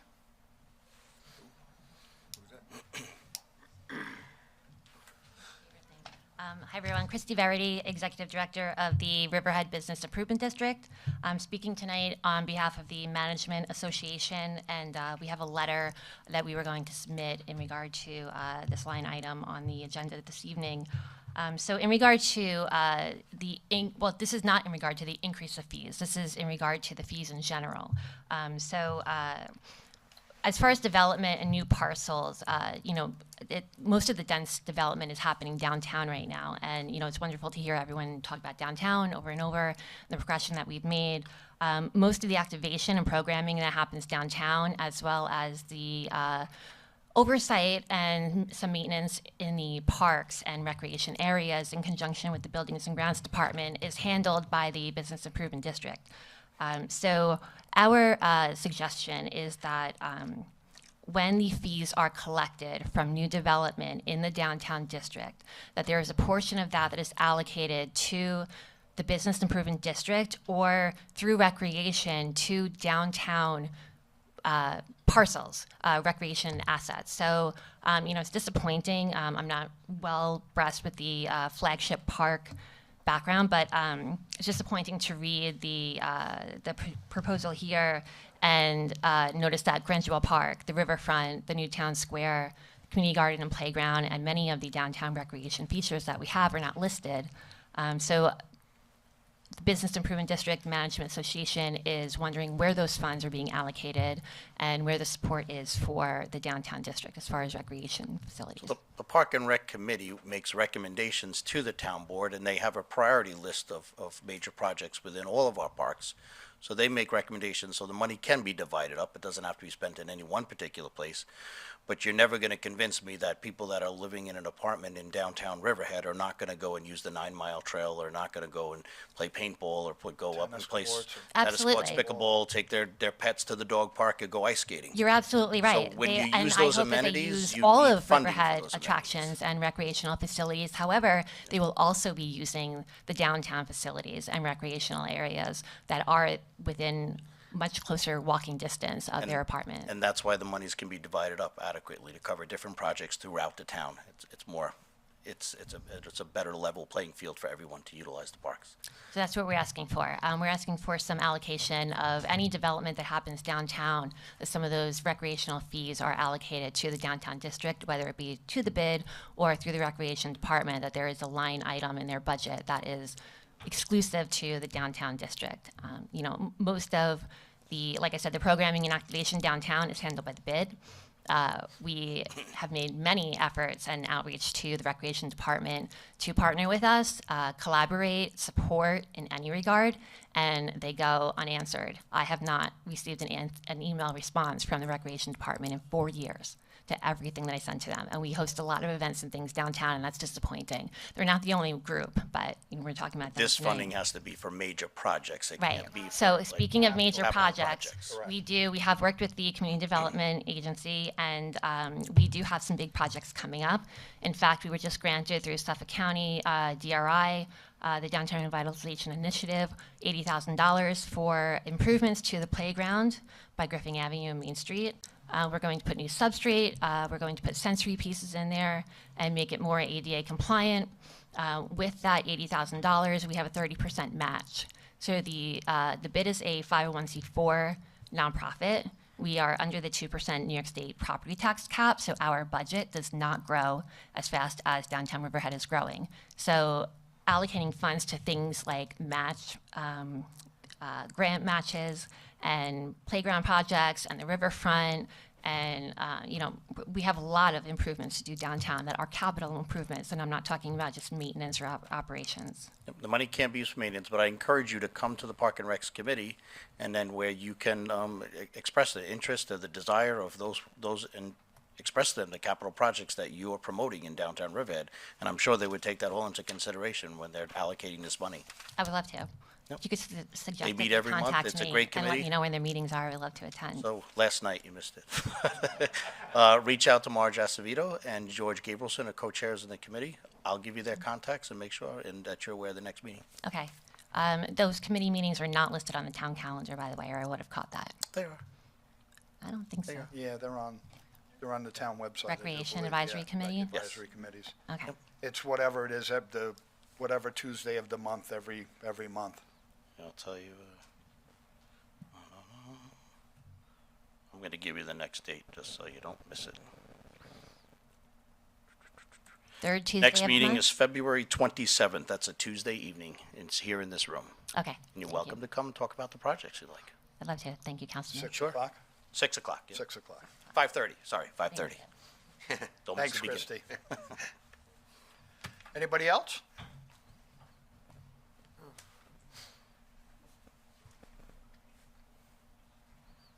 I want to hear from Mike.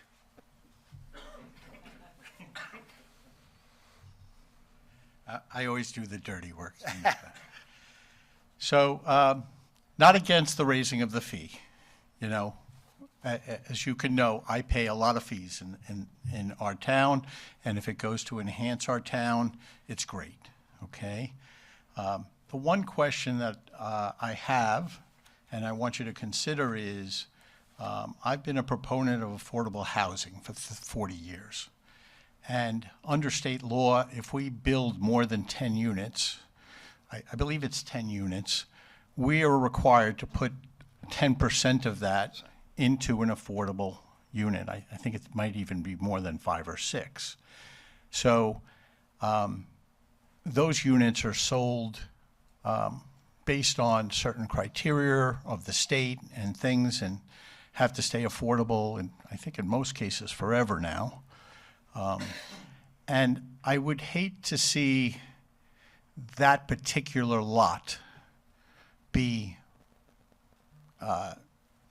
have to pay that fee because it just raises the cost of everything and the like. You know, I've always been a proponent that affordable housing, especially if we're going to try to do subdivisions and one or two houses within them are going to be that way, that they get that little gimme of not having to pay a lot of different fees which go into the town, because that attracts, affordable housing attracts our work people, whether they're police, beginning police officers or whatever.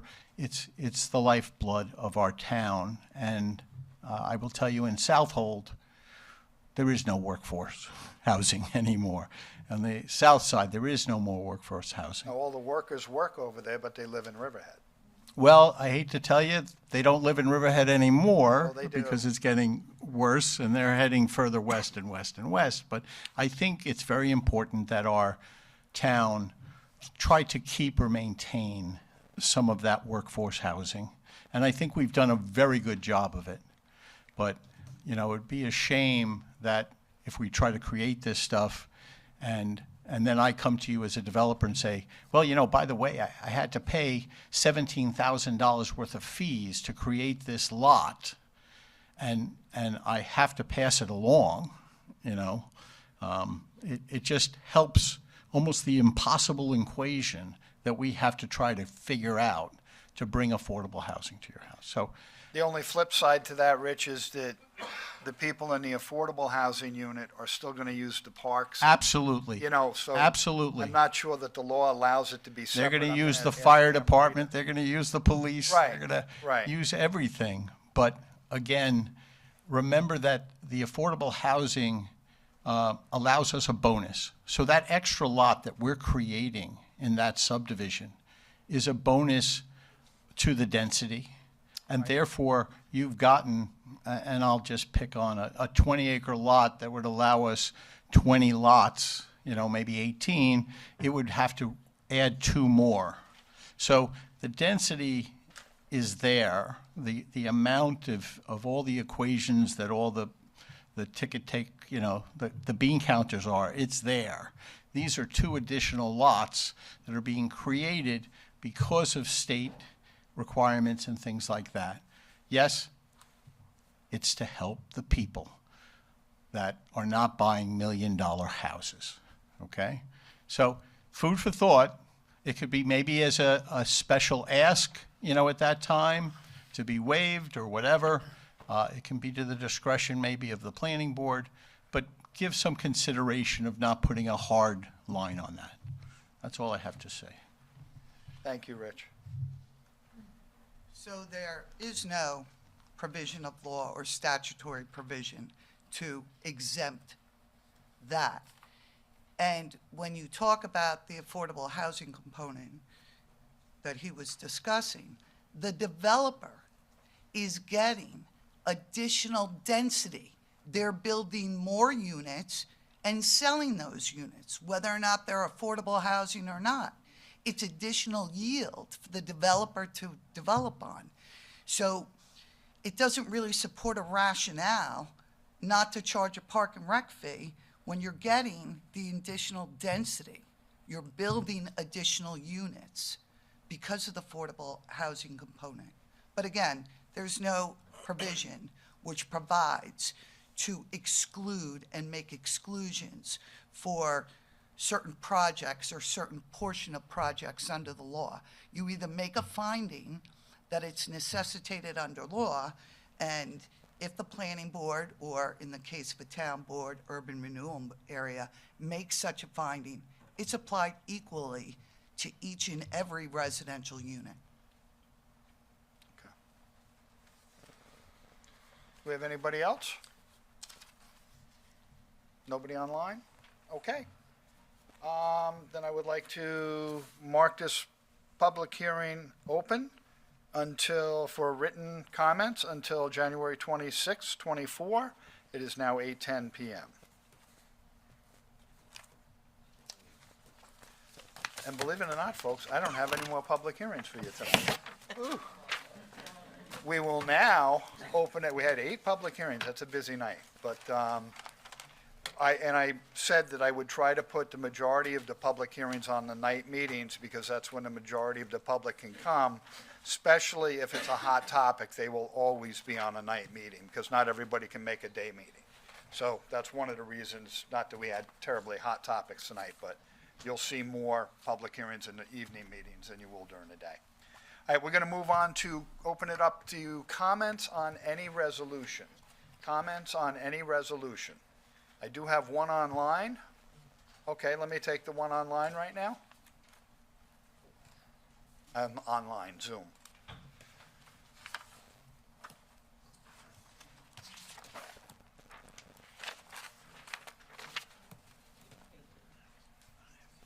Mike Foley, Reeves Park. Can you hear me okay? Can hear you, Mike. I'd like to comment on Resolution 106, which can be found on page 237 of the agenda packet, and it is page 5 of the 38-page final scope, which is adopts final scope for the Town of Riverhead Comprehensive Plan update. You know, when 555 was sent packing in October, all of a sudden EPCAL became a topic of concern that it was not being addressed in the comprehensive plan. You know, and I felt then that there was a real danger that EPCAL being inserted into this effort might delay the comprehensive plan. And I don't think anybody wanted that. So I looked through kind of fast read through the 38 pages to see what, if anything, was going to concern EPCAL.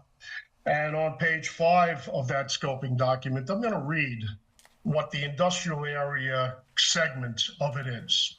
Quote, industrial areas play an important role in the town's economy, providing space for businesses to grow and create jobs.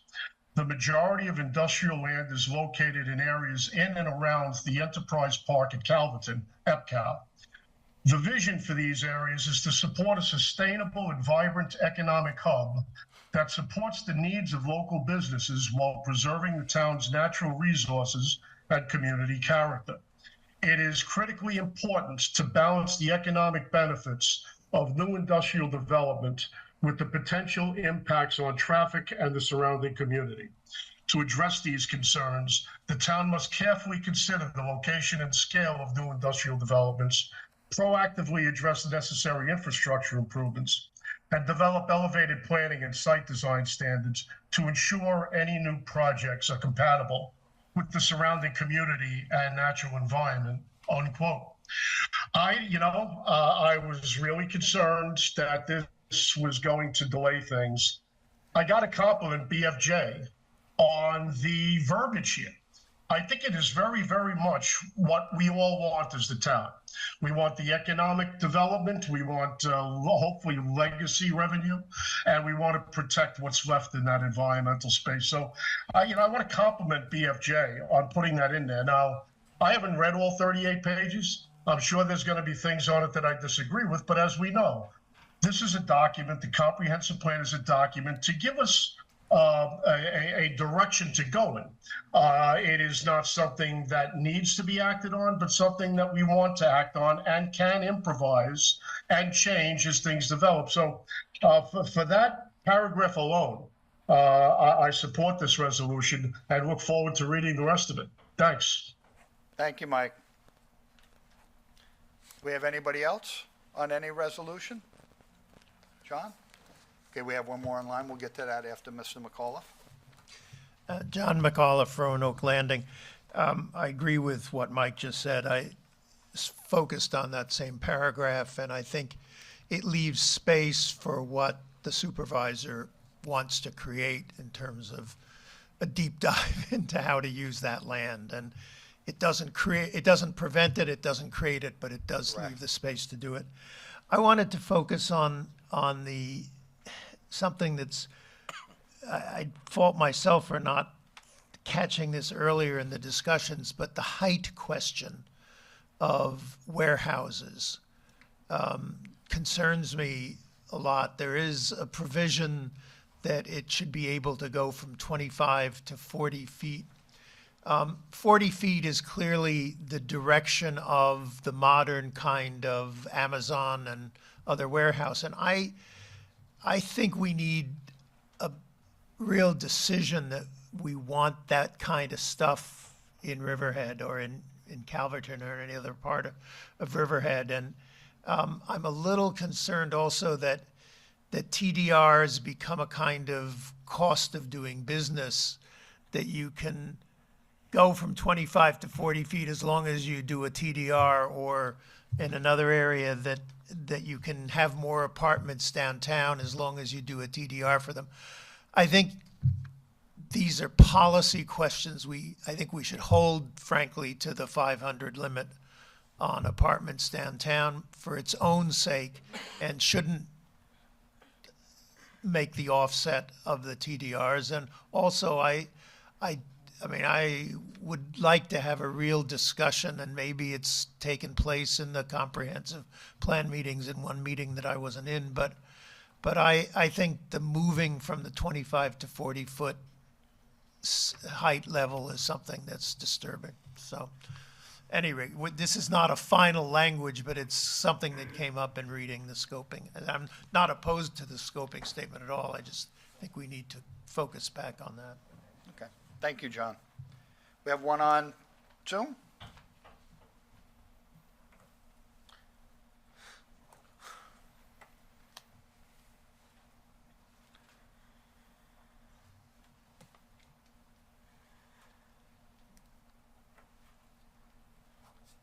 Kathy McGraw, Northville again. I too want to thank you all for putting the content of correspondence in the agenda packet. It's really helpful so we don't have to foil for that information. I'm speaking on Resolution 2024-109, publishing a notice to hold a public hearing to amend the zoning code, specifically to allow agritourism, inns, and resorts. This proposed zoning change is a most controversial, highly charged change. It has the potential to transform the Sound Avenue corridor, as well as the bluffs and the beaches of Long Island Sound. It also involves the TDR program, and it is exactly the kind of land use change that should be the subject of study in the town's comp plan update. And as we all know, that update has yet to be completed. Why on earth would you hold a public hearing on a zoning change that should be not even be contemplated until the update is done? Mr. Hubbard, you went on record saying you would not support changing the zoning to allow hotels or spas. Surely you understand this proposed amendment allowing such hotels and spas couched as agritourism. Allowing these prior to completion of the comp plan update is premature. This is really putting the cart before the horse. And why? What is the rush? Developers can and will wait for such prime development opportunities.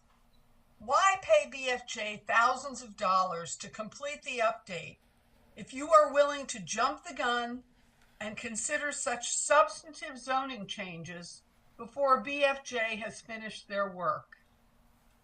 I ask you, I beg you, the board, to either table this resolution or vote no. Thank you very much. Thank you, Kathy. We have anybody else? We have nobody on Zoom? Okay. All right, we will move on to the reading of the resolutions. Resolution 74. 2023 budget transfers for end of year. So moved. Second. Vote, please. Woski, Yes. Merrifield, Yes. Kern, Yes. Rothwell, Yes. Hubbard. Yes. Motion adopted. Resolution 75. Is that me? Yeah. Can I say Do something else? got a list?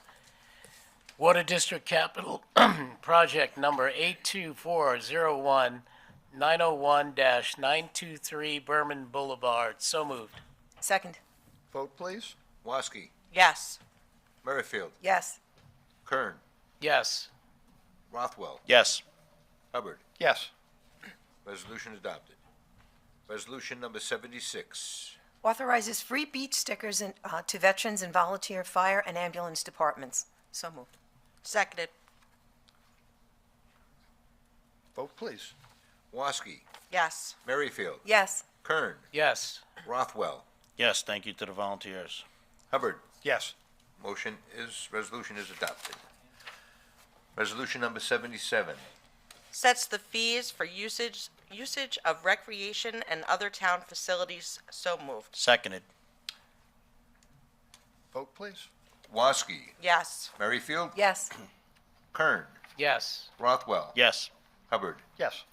Resolution is adopted. Resolution number 78. Appoints a call-in recreation specialist to the Recreation Department. So moved. Second. Vote, please. Woski, Yes. Merrifield, Yes. Kern, Yes. Rothwell, Yes. Hubbard. Yes. Resolution is adopted. Resolution number 79. That's me. I'm queuing up. It's you. Thank you. Set salaries for 2024 call-in recreation personnel. So moved. Second. Vote, please. Woski, Yes. Merrifield, Yes. Kern, Yes. Rothwell, Yes. Hubbard. Yes.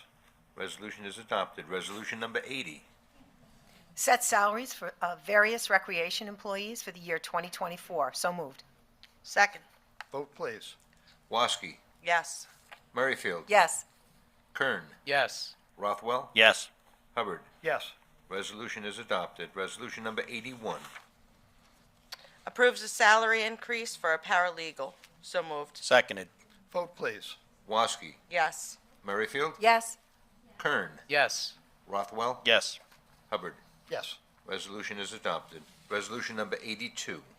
Ratifies the promotion of an assessment clerk. So moved. Second. Vote, please. Woski, Yes. Merrifield, Yes. Kern, Yes. Rothwell, Yes. Hubbard. Yes. Resolution is adopted. Resolution number 83. Accepts the retirement of a legislative secretary. So moved. Seconded. Vote, please. Yes. Okay. Oh, I did Merrifield. it again. It's okay. Sorry. Darn it. Merrifield, Yes. Kern, Yes. Rothwell. Carol Scafani has been so instrumental since my arrival in Town Hall. When I arrived, she showed me the way, the path from office to office and how to write things up and how to get things done. And I will forever be grateful, and we will always miss her. So thank you very much for all your service for countless years. So I regretfully say yes to your retirement, Carol. Yeah. Echo, echo, echo. Hubbard. This is one where you wish you could vote no, because I hate to see her leave. She's been a fantastic employee. As Ken said, the work that she's done for the town board, for our town board, since we've been here is incredible. She's knowledgeable. She just always had the answer when you didn't know what you should do. And she's going to be greatly missed, and I wish her nothing but the best and hope that she stops in once in a while and visits with us. So I vote yes. She was here today, just for the Yes. record, Oh, so yeah. she couldn't even go a week without us. She was here. Well, although I'm just a town clerk, I tell you, I worked with her when I was a councilman, and she was a legislative aide to the supervisor, and she's a wealth of knowledge. She's Yes. a really nice lady, nice family, so. Absolutely. The resolution is adopted. Resolution number 84. Appoints a town board coordinator. So moved. Seconded. Vote, please. Woski, Yes. Merrifield, Yes. Kern, Yes. Rothwell. Diane, welcome aboard. I know you do an excellent job, highly recommended, and we look forward to working together. I know we're in good hands. I vote yes. And Hubbard. Very qualified candidate for this position. I'm glad to have her on board, and I vote yes. Resolution is adopted. Resolution number 85. Setting terms and conditions of employment for Town Board Coordinator Diane Tucci. So moved. Seconded. Vote, please. Woski, Yes. Merrifield, Yes. Kern, Yes. Rothwell, Yes. and Hubbard. Yes. Resolution is adopted. Resolution number 86. Authorizes the town supervisor to execute a professional services agreement with Lawrence M. Levy, DBA, on-site productions for January 2024 Nunc Pro Tunc. So moved. Second. Vote, please. Woski, Yes. Merrifield, Yes. Kern, Yes. Rothwell.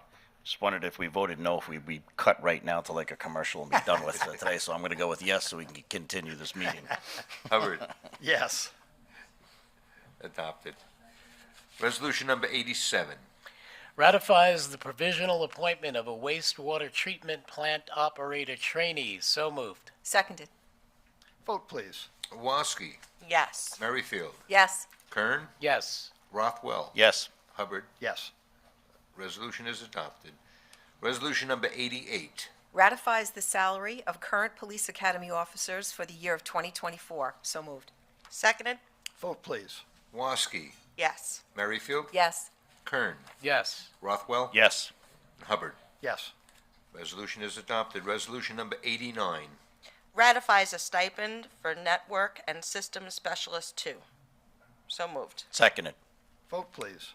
Woski, Yes. Merrifield, Yes. Kern, Yes. Rothwell, Yes. and Hubbard. Yes. Resolution is adopted. Resolution number 90. Ratifies the reclassification of a maintenance mechanic 3. So moved. Second.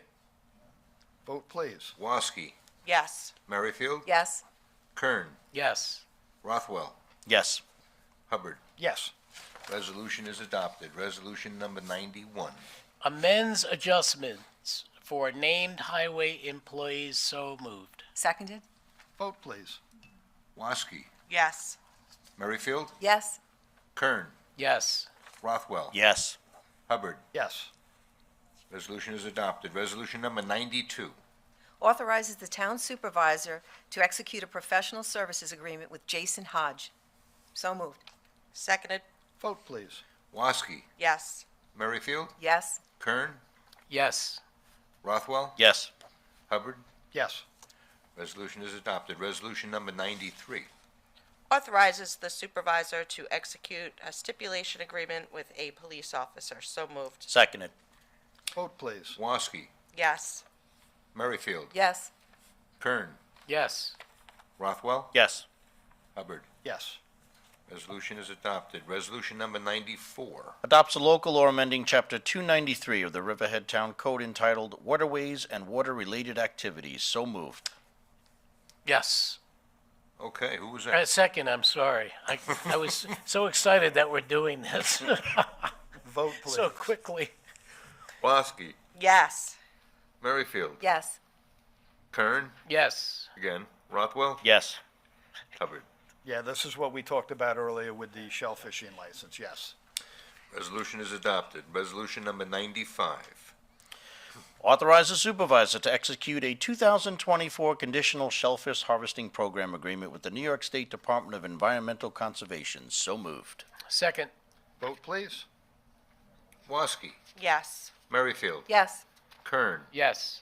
Rothwell, Yes. Hubbard. Yes. Resolution is adopted. Resolution number 96. Ratifies authorization for the supervisor to execute a license agreement with Racetrack Not Street LLC to utilize runway at EPCAL. So moved. Seconded. Vote, please. Woski, Yes. Merrifield, Yes. Kern, Yes. Rothwell, Yes. Hubbard. Yes. Resolution is adopted. Resolution number 97. Authorizes the supervisor to execute a professional service agreement with Charles. It originally reads LEJS. And I'd like to make a motion to amend this to read, authorizes the supervisor to execute a professional service agreement with Charles LEJA, and also for the resolution to be amended throughout the agreement to the correct spelling of Charles' last name, LEJA. So Leja. moved. LEJA. Seconded? Vote, please. Woski, Yes, as amended. Merrifield, Yes, as amended. Kern, Yes, as amended. Rothwell, Yes, as amended. Hubbard. Yes. Amended resolution is adopted. Resolution number 98. Authorizes the supervisor to execute a license agreement with Stein Seafoods LLC to allow the operation of floating upweller systems, FLUPSI, in East Creek. So moved. Seconded. Vote, please. Woski, Yes. Merrifield, Yes. Kern, Yes. Rothwell, Yes. Hubbard. Yes. Resolution is adopted. Resolution number 99. Authorizes supervisor to execute settlement agreement and mutual release with Gershow Recycling of Riverhead. So moved. Before I second, I want to thank you, Eric, for the work on this. Second. Vote, please.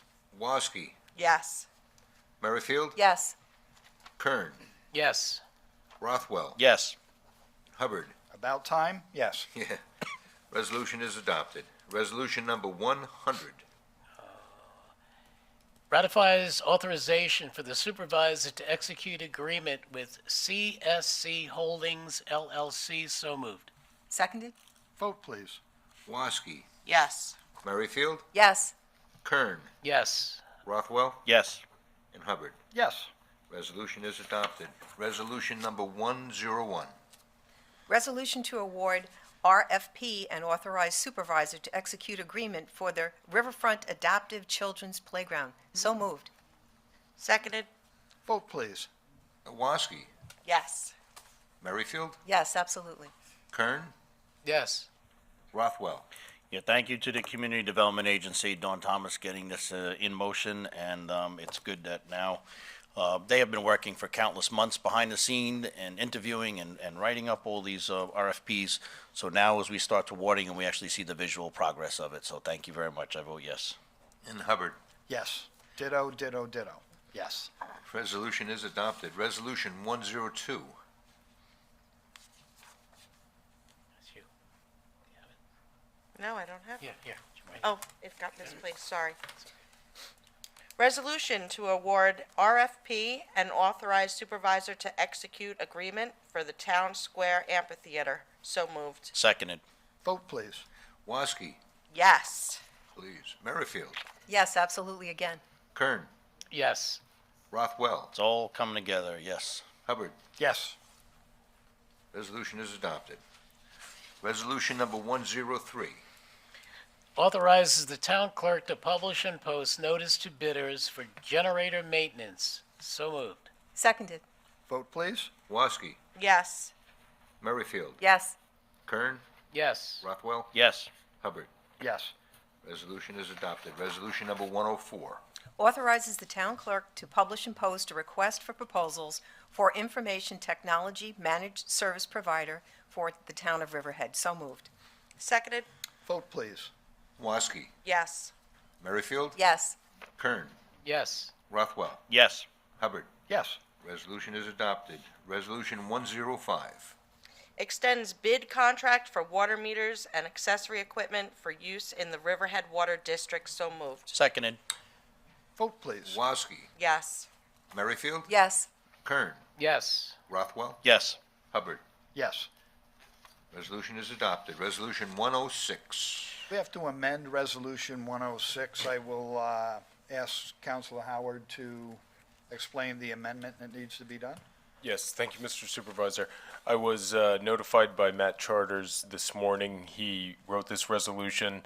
He wanted to remove the second resolved, which indicates that the clerk for the planning board is forwarding this resolution to the town clerk, the DEC Environmental News Bulletin, and the applicant. That paragraph isn't necessary. I'm told BFJ will take care of that. And in the fourth resolved, striking out, authorizes the town clerk to send the attached final scope to the Riverhead News Review, the newspaper hereby designated as the official newspaper for this purpose, and to post same on the town's website and further. All right, so that whole portion of the paragraph should be taken out. Printing it and publishing it in the official newspaper is not necessary. It's not required. Then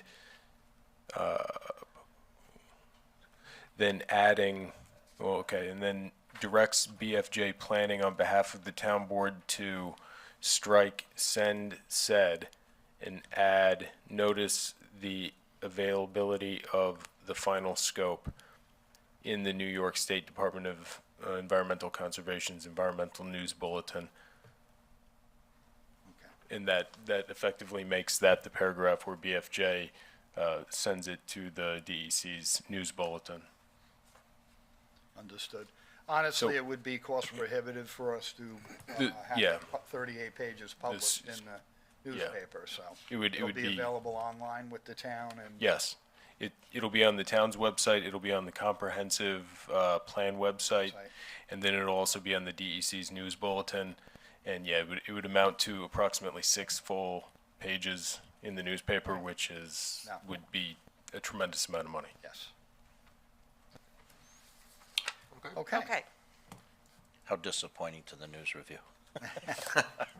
All right, so, adopts final scope for the Town of Riverhead Comprehensive Plan update with the amendments offered by Council Eric Howard. Is that enough for me to? Yes, Okay. yes. So moved. Seconded. Vote, please. Woski, As amended, yes. Merrifield, As amended, yes. Kern, As amended, yes. Rothwell, Yes as amended. Hubbard. I am highly pleased with the work that BFJ has done on the comprehensive plan. I certainly vote yes. Resolution is adopted. Resolution number 107. Is that me? Yeah. Thank you, I got stuck on looking at this. Authorizes town clerk to publish and post public notice to consider a local law to amend Chapter 289 of the Riverhead Town Code entitled Vehicles, Traffic, and Parking Regulations. So moved. Seconded. Vote, please. Woski, Yes. Merrifield, Yes. Kern, Yes. Rothwell, Yes. Hubbard. Yes. Resolution is adopted. Resolution 108. Authorizes town clerk to publish and post a public notice to consider a local law to amend procurement policy pursuant to general municipal law. So moved. Second. Vote, please. Woski, Yes. Merrifield, Yes. Kern, Yes. Rothwell, Yes. Hubbard. Yes. Resolution is adopted. Resolution 109. Authorizes the town clerk to publish and post public notice to amend Chapter 103 Zoning and Land Development. So moved. Seconded, Vote, please. Woski, yes. Merrifield, Yes. Kern, Yes. Rothwell, Yes. Hubbard. Yes. Resolution is adopted. Resolution 110.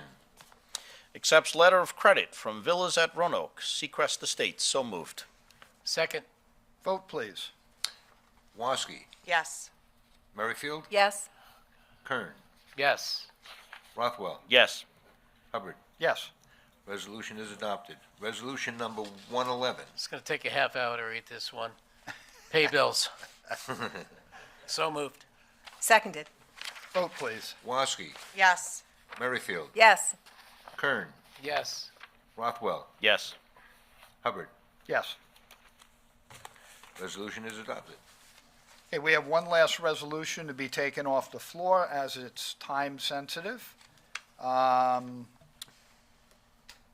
you want to read it? Sure.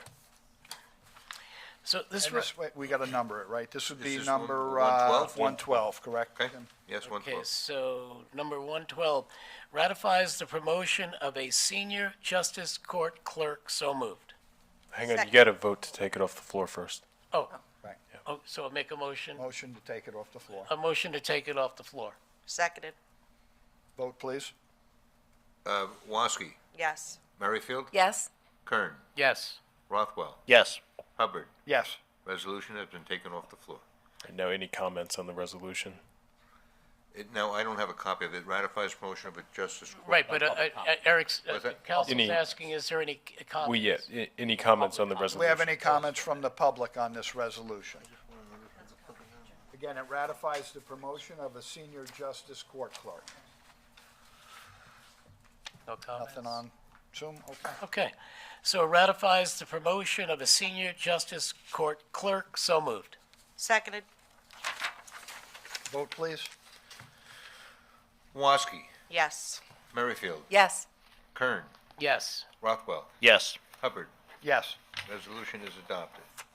I just have a question, Counselor. If we brought this, when we take something off the floor, wouldn't it be easier to bring it at the beginning of the meeting with the resolutions and announce it that we're bringing it off the floor so people have time to kind of resonate it and decide whether they want to? Yeah, I mean, functionally, it can be done any way you like. If you want to create a period at the beginning of the call of the resolutions or the consideration A wise thing to do do, so that. it's out in the open, Yeah, I mean, that would certainly make sense. right in the beginning. Okay, perfect. Did we do the pay bills? Yes, we did. Oh, we did? We paid them. Okay. Already paid. All right, so your bills are paid. Okay, that completes our resolutions for tonight, and at this time, I would like to have open comments from the public on any matter whatsoever. Any matter whatsoever. John Cullen, Northville, welcome to the newbies. Tim, good to see you in the hot seat. Jim, welcome back. Thank you. You're a little lower than the old days. I know, right? I got to put the seat up. I sat through 5 hours of Daniel Preston's presentation back in 7, 8 years ago, whatever it was. And 2 weeks later, we know it all went kaputs. I sat through 7 hours of the Jermasians presentation. And 2 years later, and even to this day, I don't think one of those 25 people that came up to the mic and said, I'm coming, I'm coming, I'm coming. I haven't heard one word of either one of them coming. As some of the board members know, I've been against this from day one, even when Daniel Preston's fell apart. And I'm still against it. So I'm thrilled to hear the power of Tim's voice saying, we're going to fight it to the end. And I appreciate that, and I look forward to this coming to hopefully a quicker ending than what everybody's thinking right now. Thank you for your time. Us too, John. Thank you very much. Thank you. Do we have anybody else? You want to go first? No.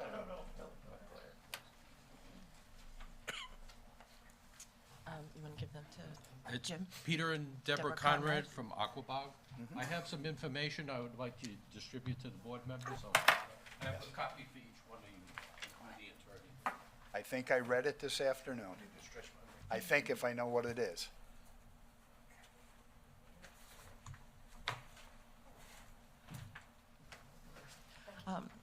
At the last board meeting, we expressed our concerns regarding the construction of a high school by the Riverhead Charter School on property located on Sound Avenue, just east of the current charter high school.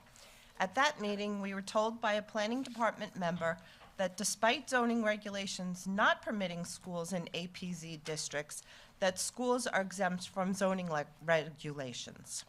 We did some further research regarding this. While we are not attorneys, to the best of our abilities, we could not find anything to validate this.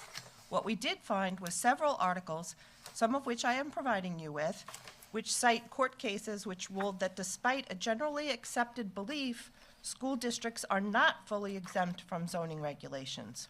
We implore the town to explore this issue before issuing a permit based on a possibly erroneous belief. There are many other factors to consider before issuing a permit, to name a few, such as additional traffic, the safety of buses, students who drive, and teachers exiting the school, the remoteness of the location in relation to emergency assistance, and the loss of our visitors. However, the question of zoning compliance seems to be at the forefront right now. Thank you. I received this today from Mr. Wallace. He sent an email containing, explaining how the charter school, which we originally said could be considered a public school, the makeup of how our charter school is set up through the state and how they receive funding precludes them from being considered a public school. They are in fact considered a private school. Despite the fact that the New York State Education Department lists them as public? So under the education law, they're, for the purposes of local zoning, they are considered a non-public school, is what the education law says. Their charter was issued in, I believe, 2000. There was an amendment to the Charter School Act in 2010, which would be the exemption they would be operating under. But they don't avail themselves of that exemption, so they would be subject to the interpretation that they are a non-public school for the purposes of local zoning and land use. Okay, so they would have to apply under the This exemption. helps your cause, They would, correct. well, they would have to make a special permit application to the town board for this particular use in the APZ zoning use district. Okay, but so the original information that I was given that they weren't subject to any zoning regulations was because they were incorrect. considered That was, I mean, that was a generalized statement as to Public schools. And even though they're listed on the New York State Education Department as public, they're not considered public. Not under. Not for the purposes of land use and local zoning determinations. Wow, this is confusing. Yes. All right, Welcome but to our Thank you very world. much for looking into it. I appreciate Well, it. thank you for bringing it to our attention also. I have one question, Mr. Hubbard. Being involved in the fire department, right? What do you think in this day and age, with all that's going on in the news with schools and, you know, emergency response time is critical, paramount. You know, what do you think the response time will be if there was a major incident at that school having to use Sound Avenue, 2-lane road, in a situation where minutes count? Where a threat actually happens. Yes, yeah. exactly. So, you know, my concern, you know, with traffic and the availability of time, you know, not only police department, but medical, you know, in a crisis situation, I don't think they would be able to handle it during a rush hour scenario. They can You know, handle it, being but it would that- certainly be delayed in times of response, there's no doubt about that. Being that school is so far north, Riverhead Fire Department, I mean, I don't know, I did do a time study on what the response time would be on something like that. Now you have Jamesport Fire Department too, but you only have to factor in, not the time from the firehouse, but you have the time of the volunteers responding to the firehouse to get equipment At the table. and then go to that particular area. I mean, we did Google, and it was 7 minutes by Google to get to that school from Jamesport. No, from Riverhead. I don't, I think, maybe it was Riverhead. Yeah, 'cause they're But- Riverhead Fire. But, you know, it's just a nightmare waiting to happen, you know?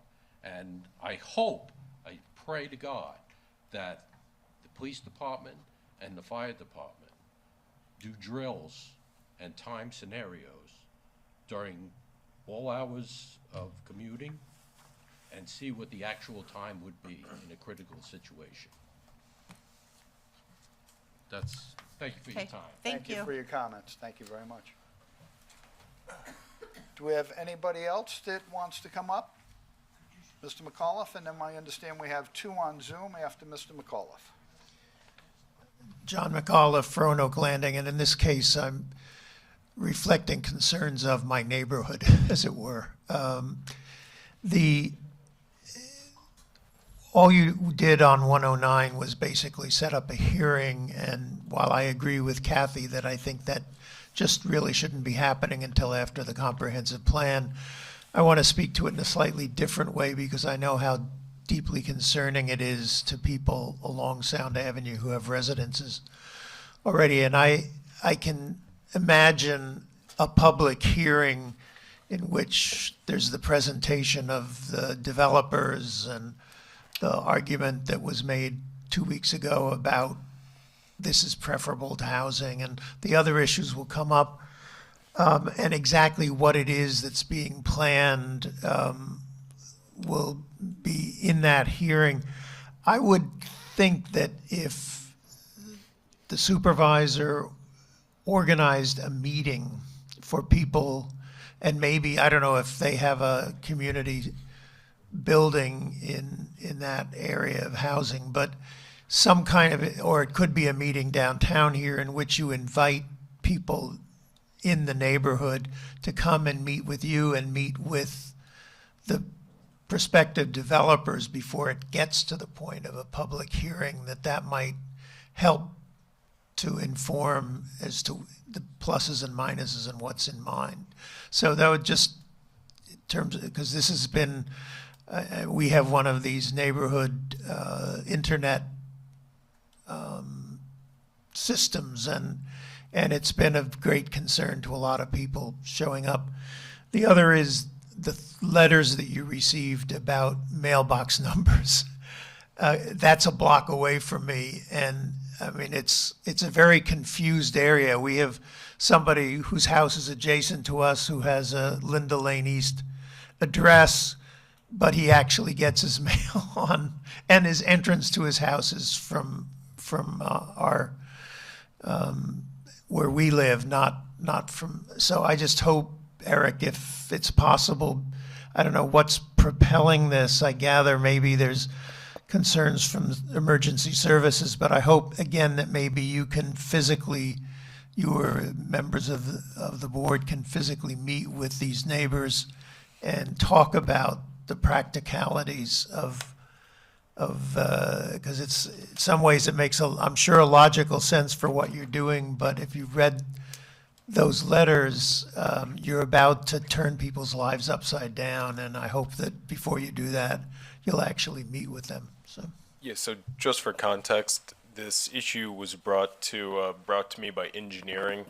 The engineering department found that the numbering of the houses on Linda Lane East didn't appear to follow any consistent pattern.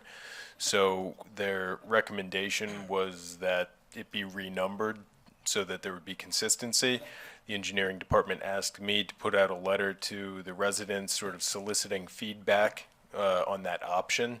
I mean, based on the responses that we've received, I think I would go back to the engineering department and see what other kind of options they could come up with. I agree. One that seemed to make sense, and I don't know if it's doable, but there were a couple of houses that were wrongly numbered.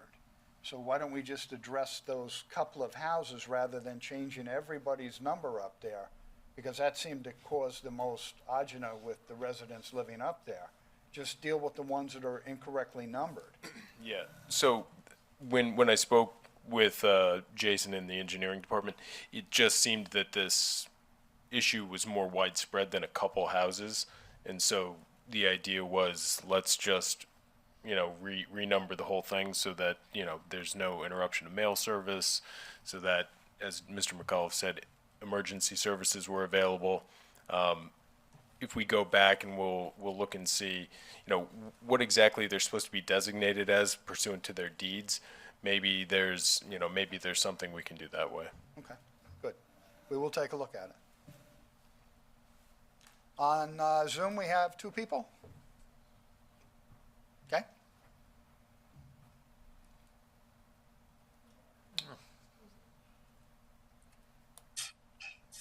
Yes, Ron Hariri of Aquabog. I read with some interest Calvin Aviation's complaint against the town of Riverhead, in which it is alleged that your predecessor, Mr. Hubbard, Supervisor Aguiar, fraudulently induced Calvin Aviation to move forward with his deal. My question is, I saw a proposed Liz pendants attached to the court filings. Has that been reported against the property council? We haven't been served with any action at this point. Can you tell us what effect, and perhaps the expert to your left, the title lady, can clarify what impact the Liz pendants would have on the marketability of the property? It would tie up the property, and for so long as the list pendants were recorded or pending.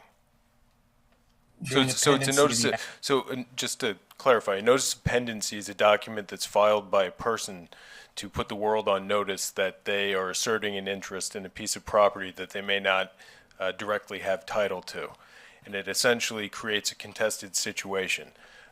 In many instances, it stays attached to the property until the litigation is resolved. There are other instances where you can have it removed at the beginning of the litigation or after certain motion practice, after certain discovery has been had. or however the case resolves. So the impact, if that were to be filed against the property, would be that, we wouldn't be able to market it for sale for so long as it was attached.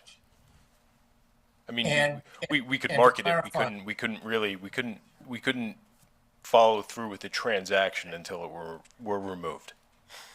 Thank you for that clarification. Has there been any projection, and I recognize that there's no question that the town has spent millions and millions of dollars on a variety of failed transactions involving EPCAL. Has there been any projection as to the cost of this litigation, should it have to proceed to trial? I would say it's far too early to tell that, Mr. Herrera. Thank you. I have another question, and I'm going to direct it to Councilman Rothwell. I understand that with respect to the hockey rink that you have supported vigorously over the years, the town is incurring approximately $150,000 a year to provide electricity. Is that a fair statement?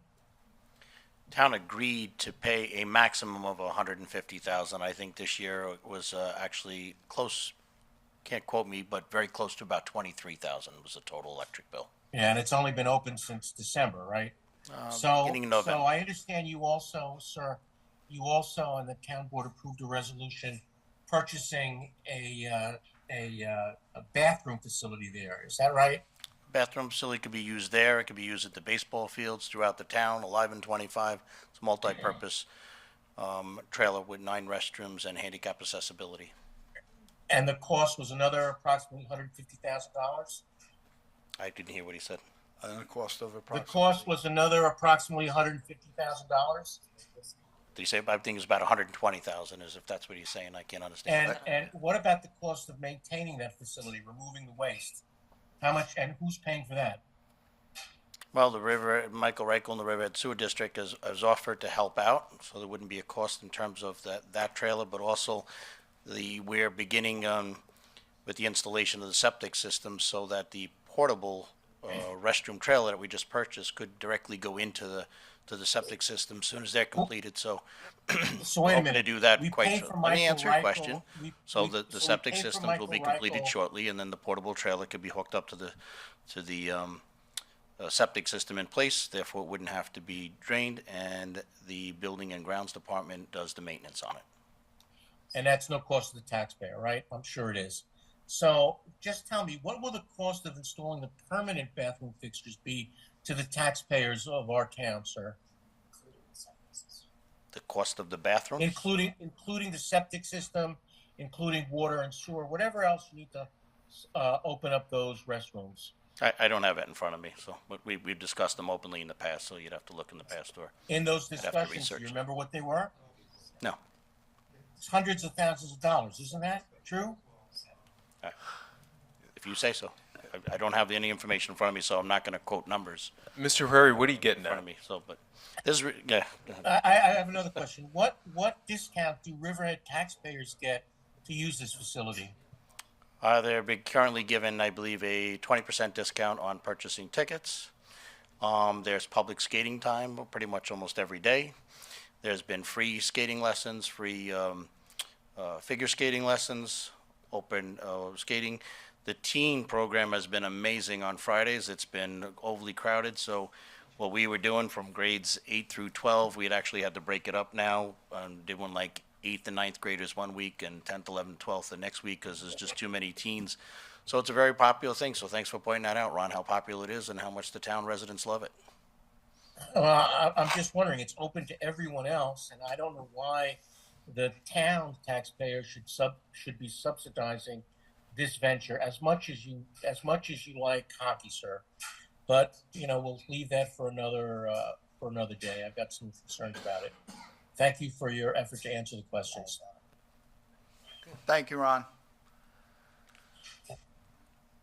We have one more.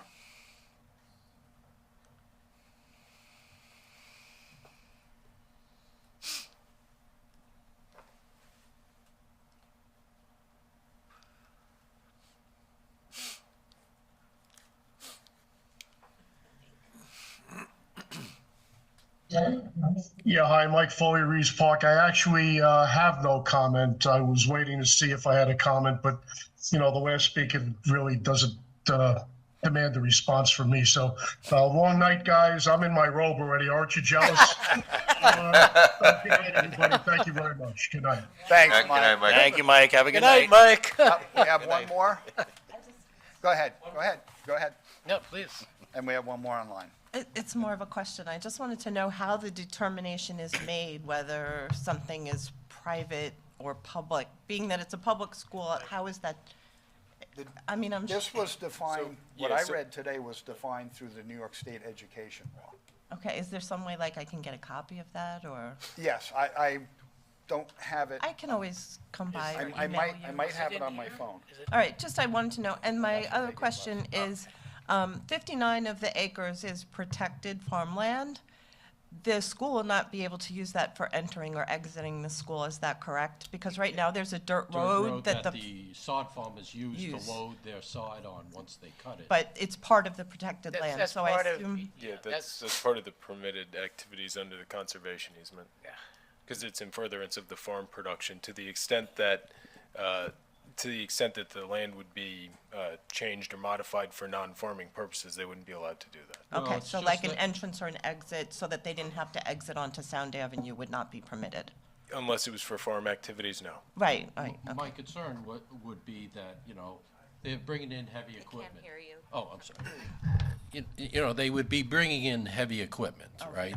For the construction aspect of it. And my concern is that they would use Church Lane, use that dirt road, because it takes it right down to in front of where that school is, where it's being built. That they would use that as a cut-through, so they don't have to deal with the traffic situation that's gonna be on Sound Avenue there. Right, so however they would plan on doing that, all of those details would be examined by the planning board once they have an application to consider. So, I mean, that's all good comment and good consideration, but I think we're a ways away from that at this point. I just felt that they purchased the land, but it's owned by the county, but the rights. Yeah, so the county owns the development rights. Right, but they could use that as an access point for construction purposes? I don't know off the top of my head, just because I haven't seen a full application with all of the details of where they want to build this. Yeah, so. Okay. But they would have to have some kind of plan for ingress and egress for the construction. Okay. All right, All right, thank you. thank Sorry you. to keep you again. Yep.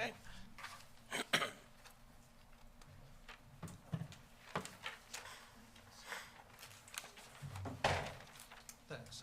My name's Kevin Tomato from Aquabog. I live on the farm where the new school is proposed to be. Backs up on my yard.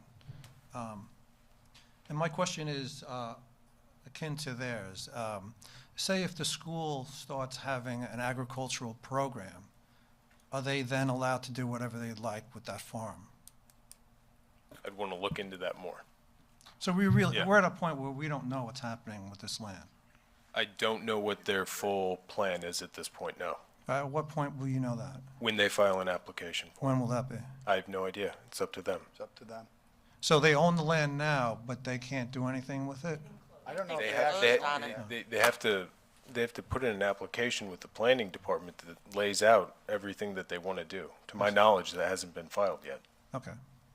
Good, thank you very much. They came in and preliminarily met with the planning department at a planning pre-submission work session. And that's when they presented their thoughts and ideas of what they might want to do. And that's all the meeting was. So it was for them to kind of get an idea of what they can and can't do and how big they wanted to expand. They were given some information and they left. So now nothing's been filed since then. Okay, that's good to hear. All right, thank you very much. You're welcome. Do we have somebody on Zoom? Oh, Sid Bell.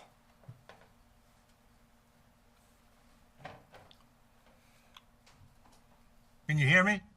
Yes, Sid. Yes, okay, sorry. Thank you for this opportunity. I just wanted to add my voice to those folks such as John McCullough and others who spoke in support of your position on the litigation. It is great to hear you guys taking this position.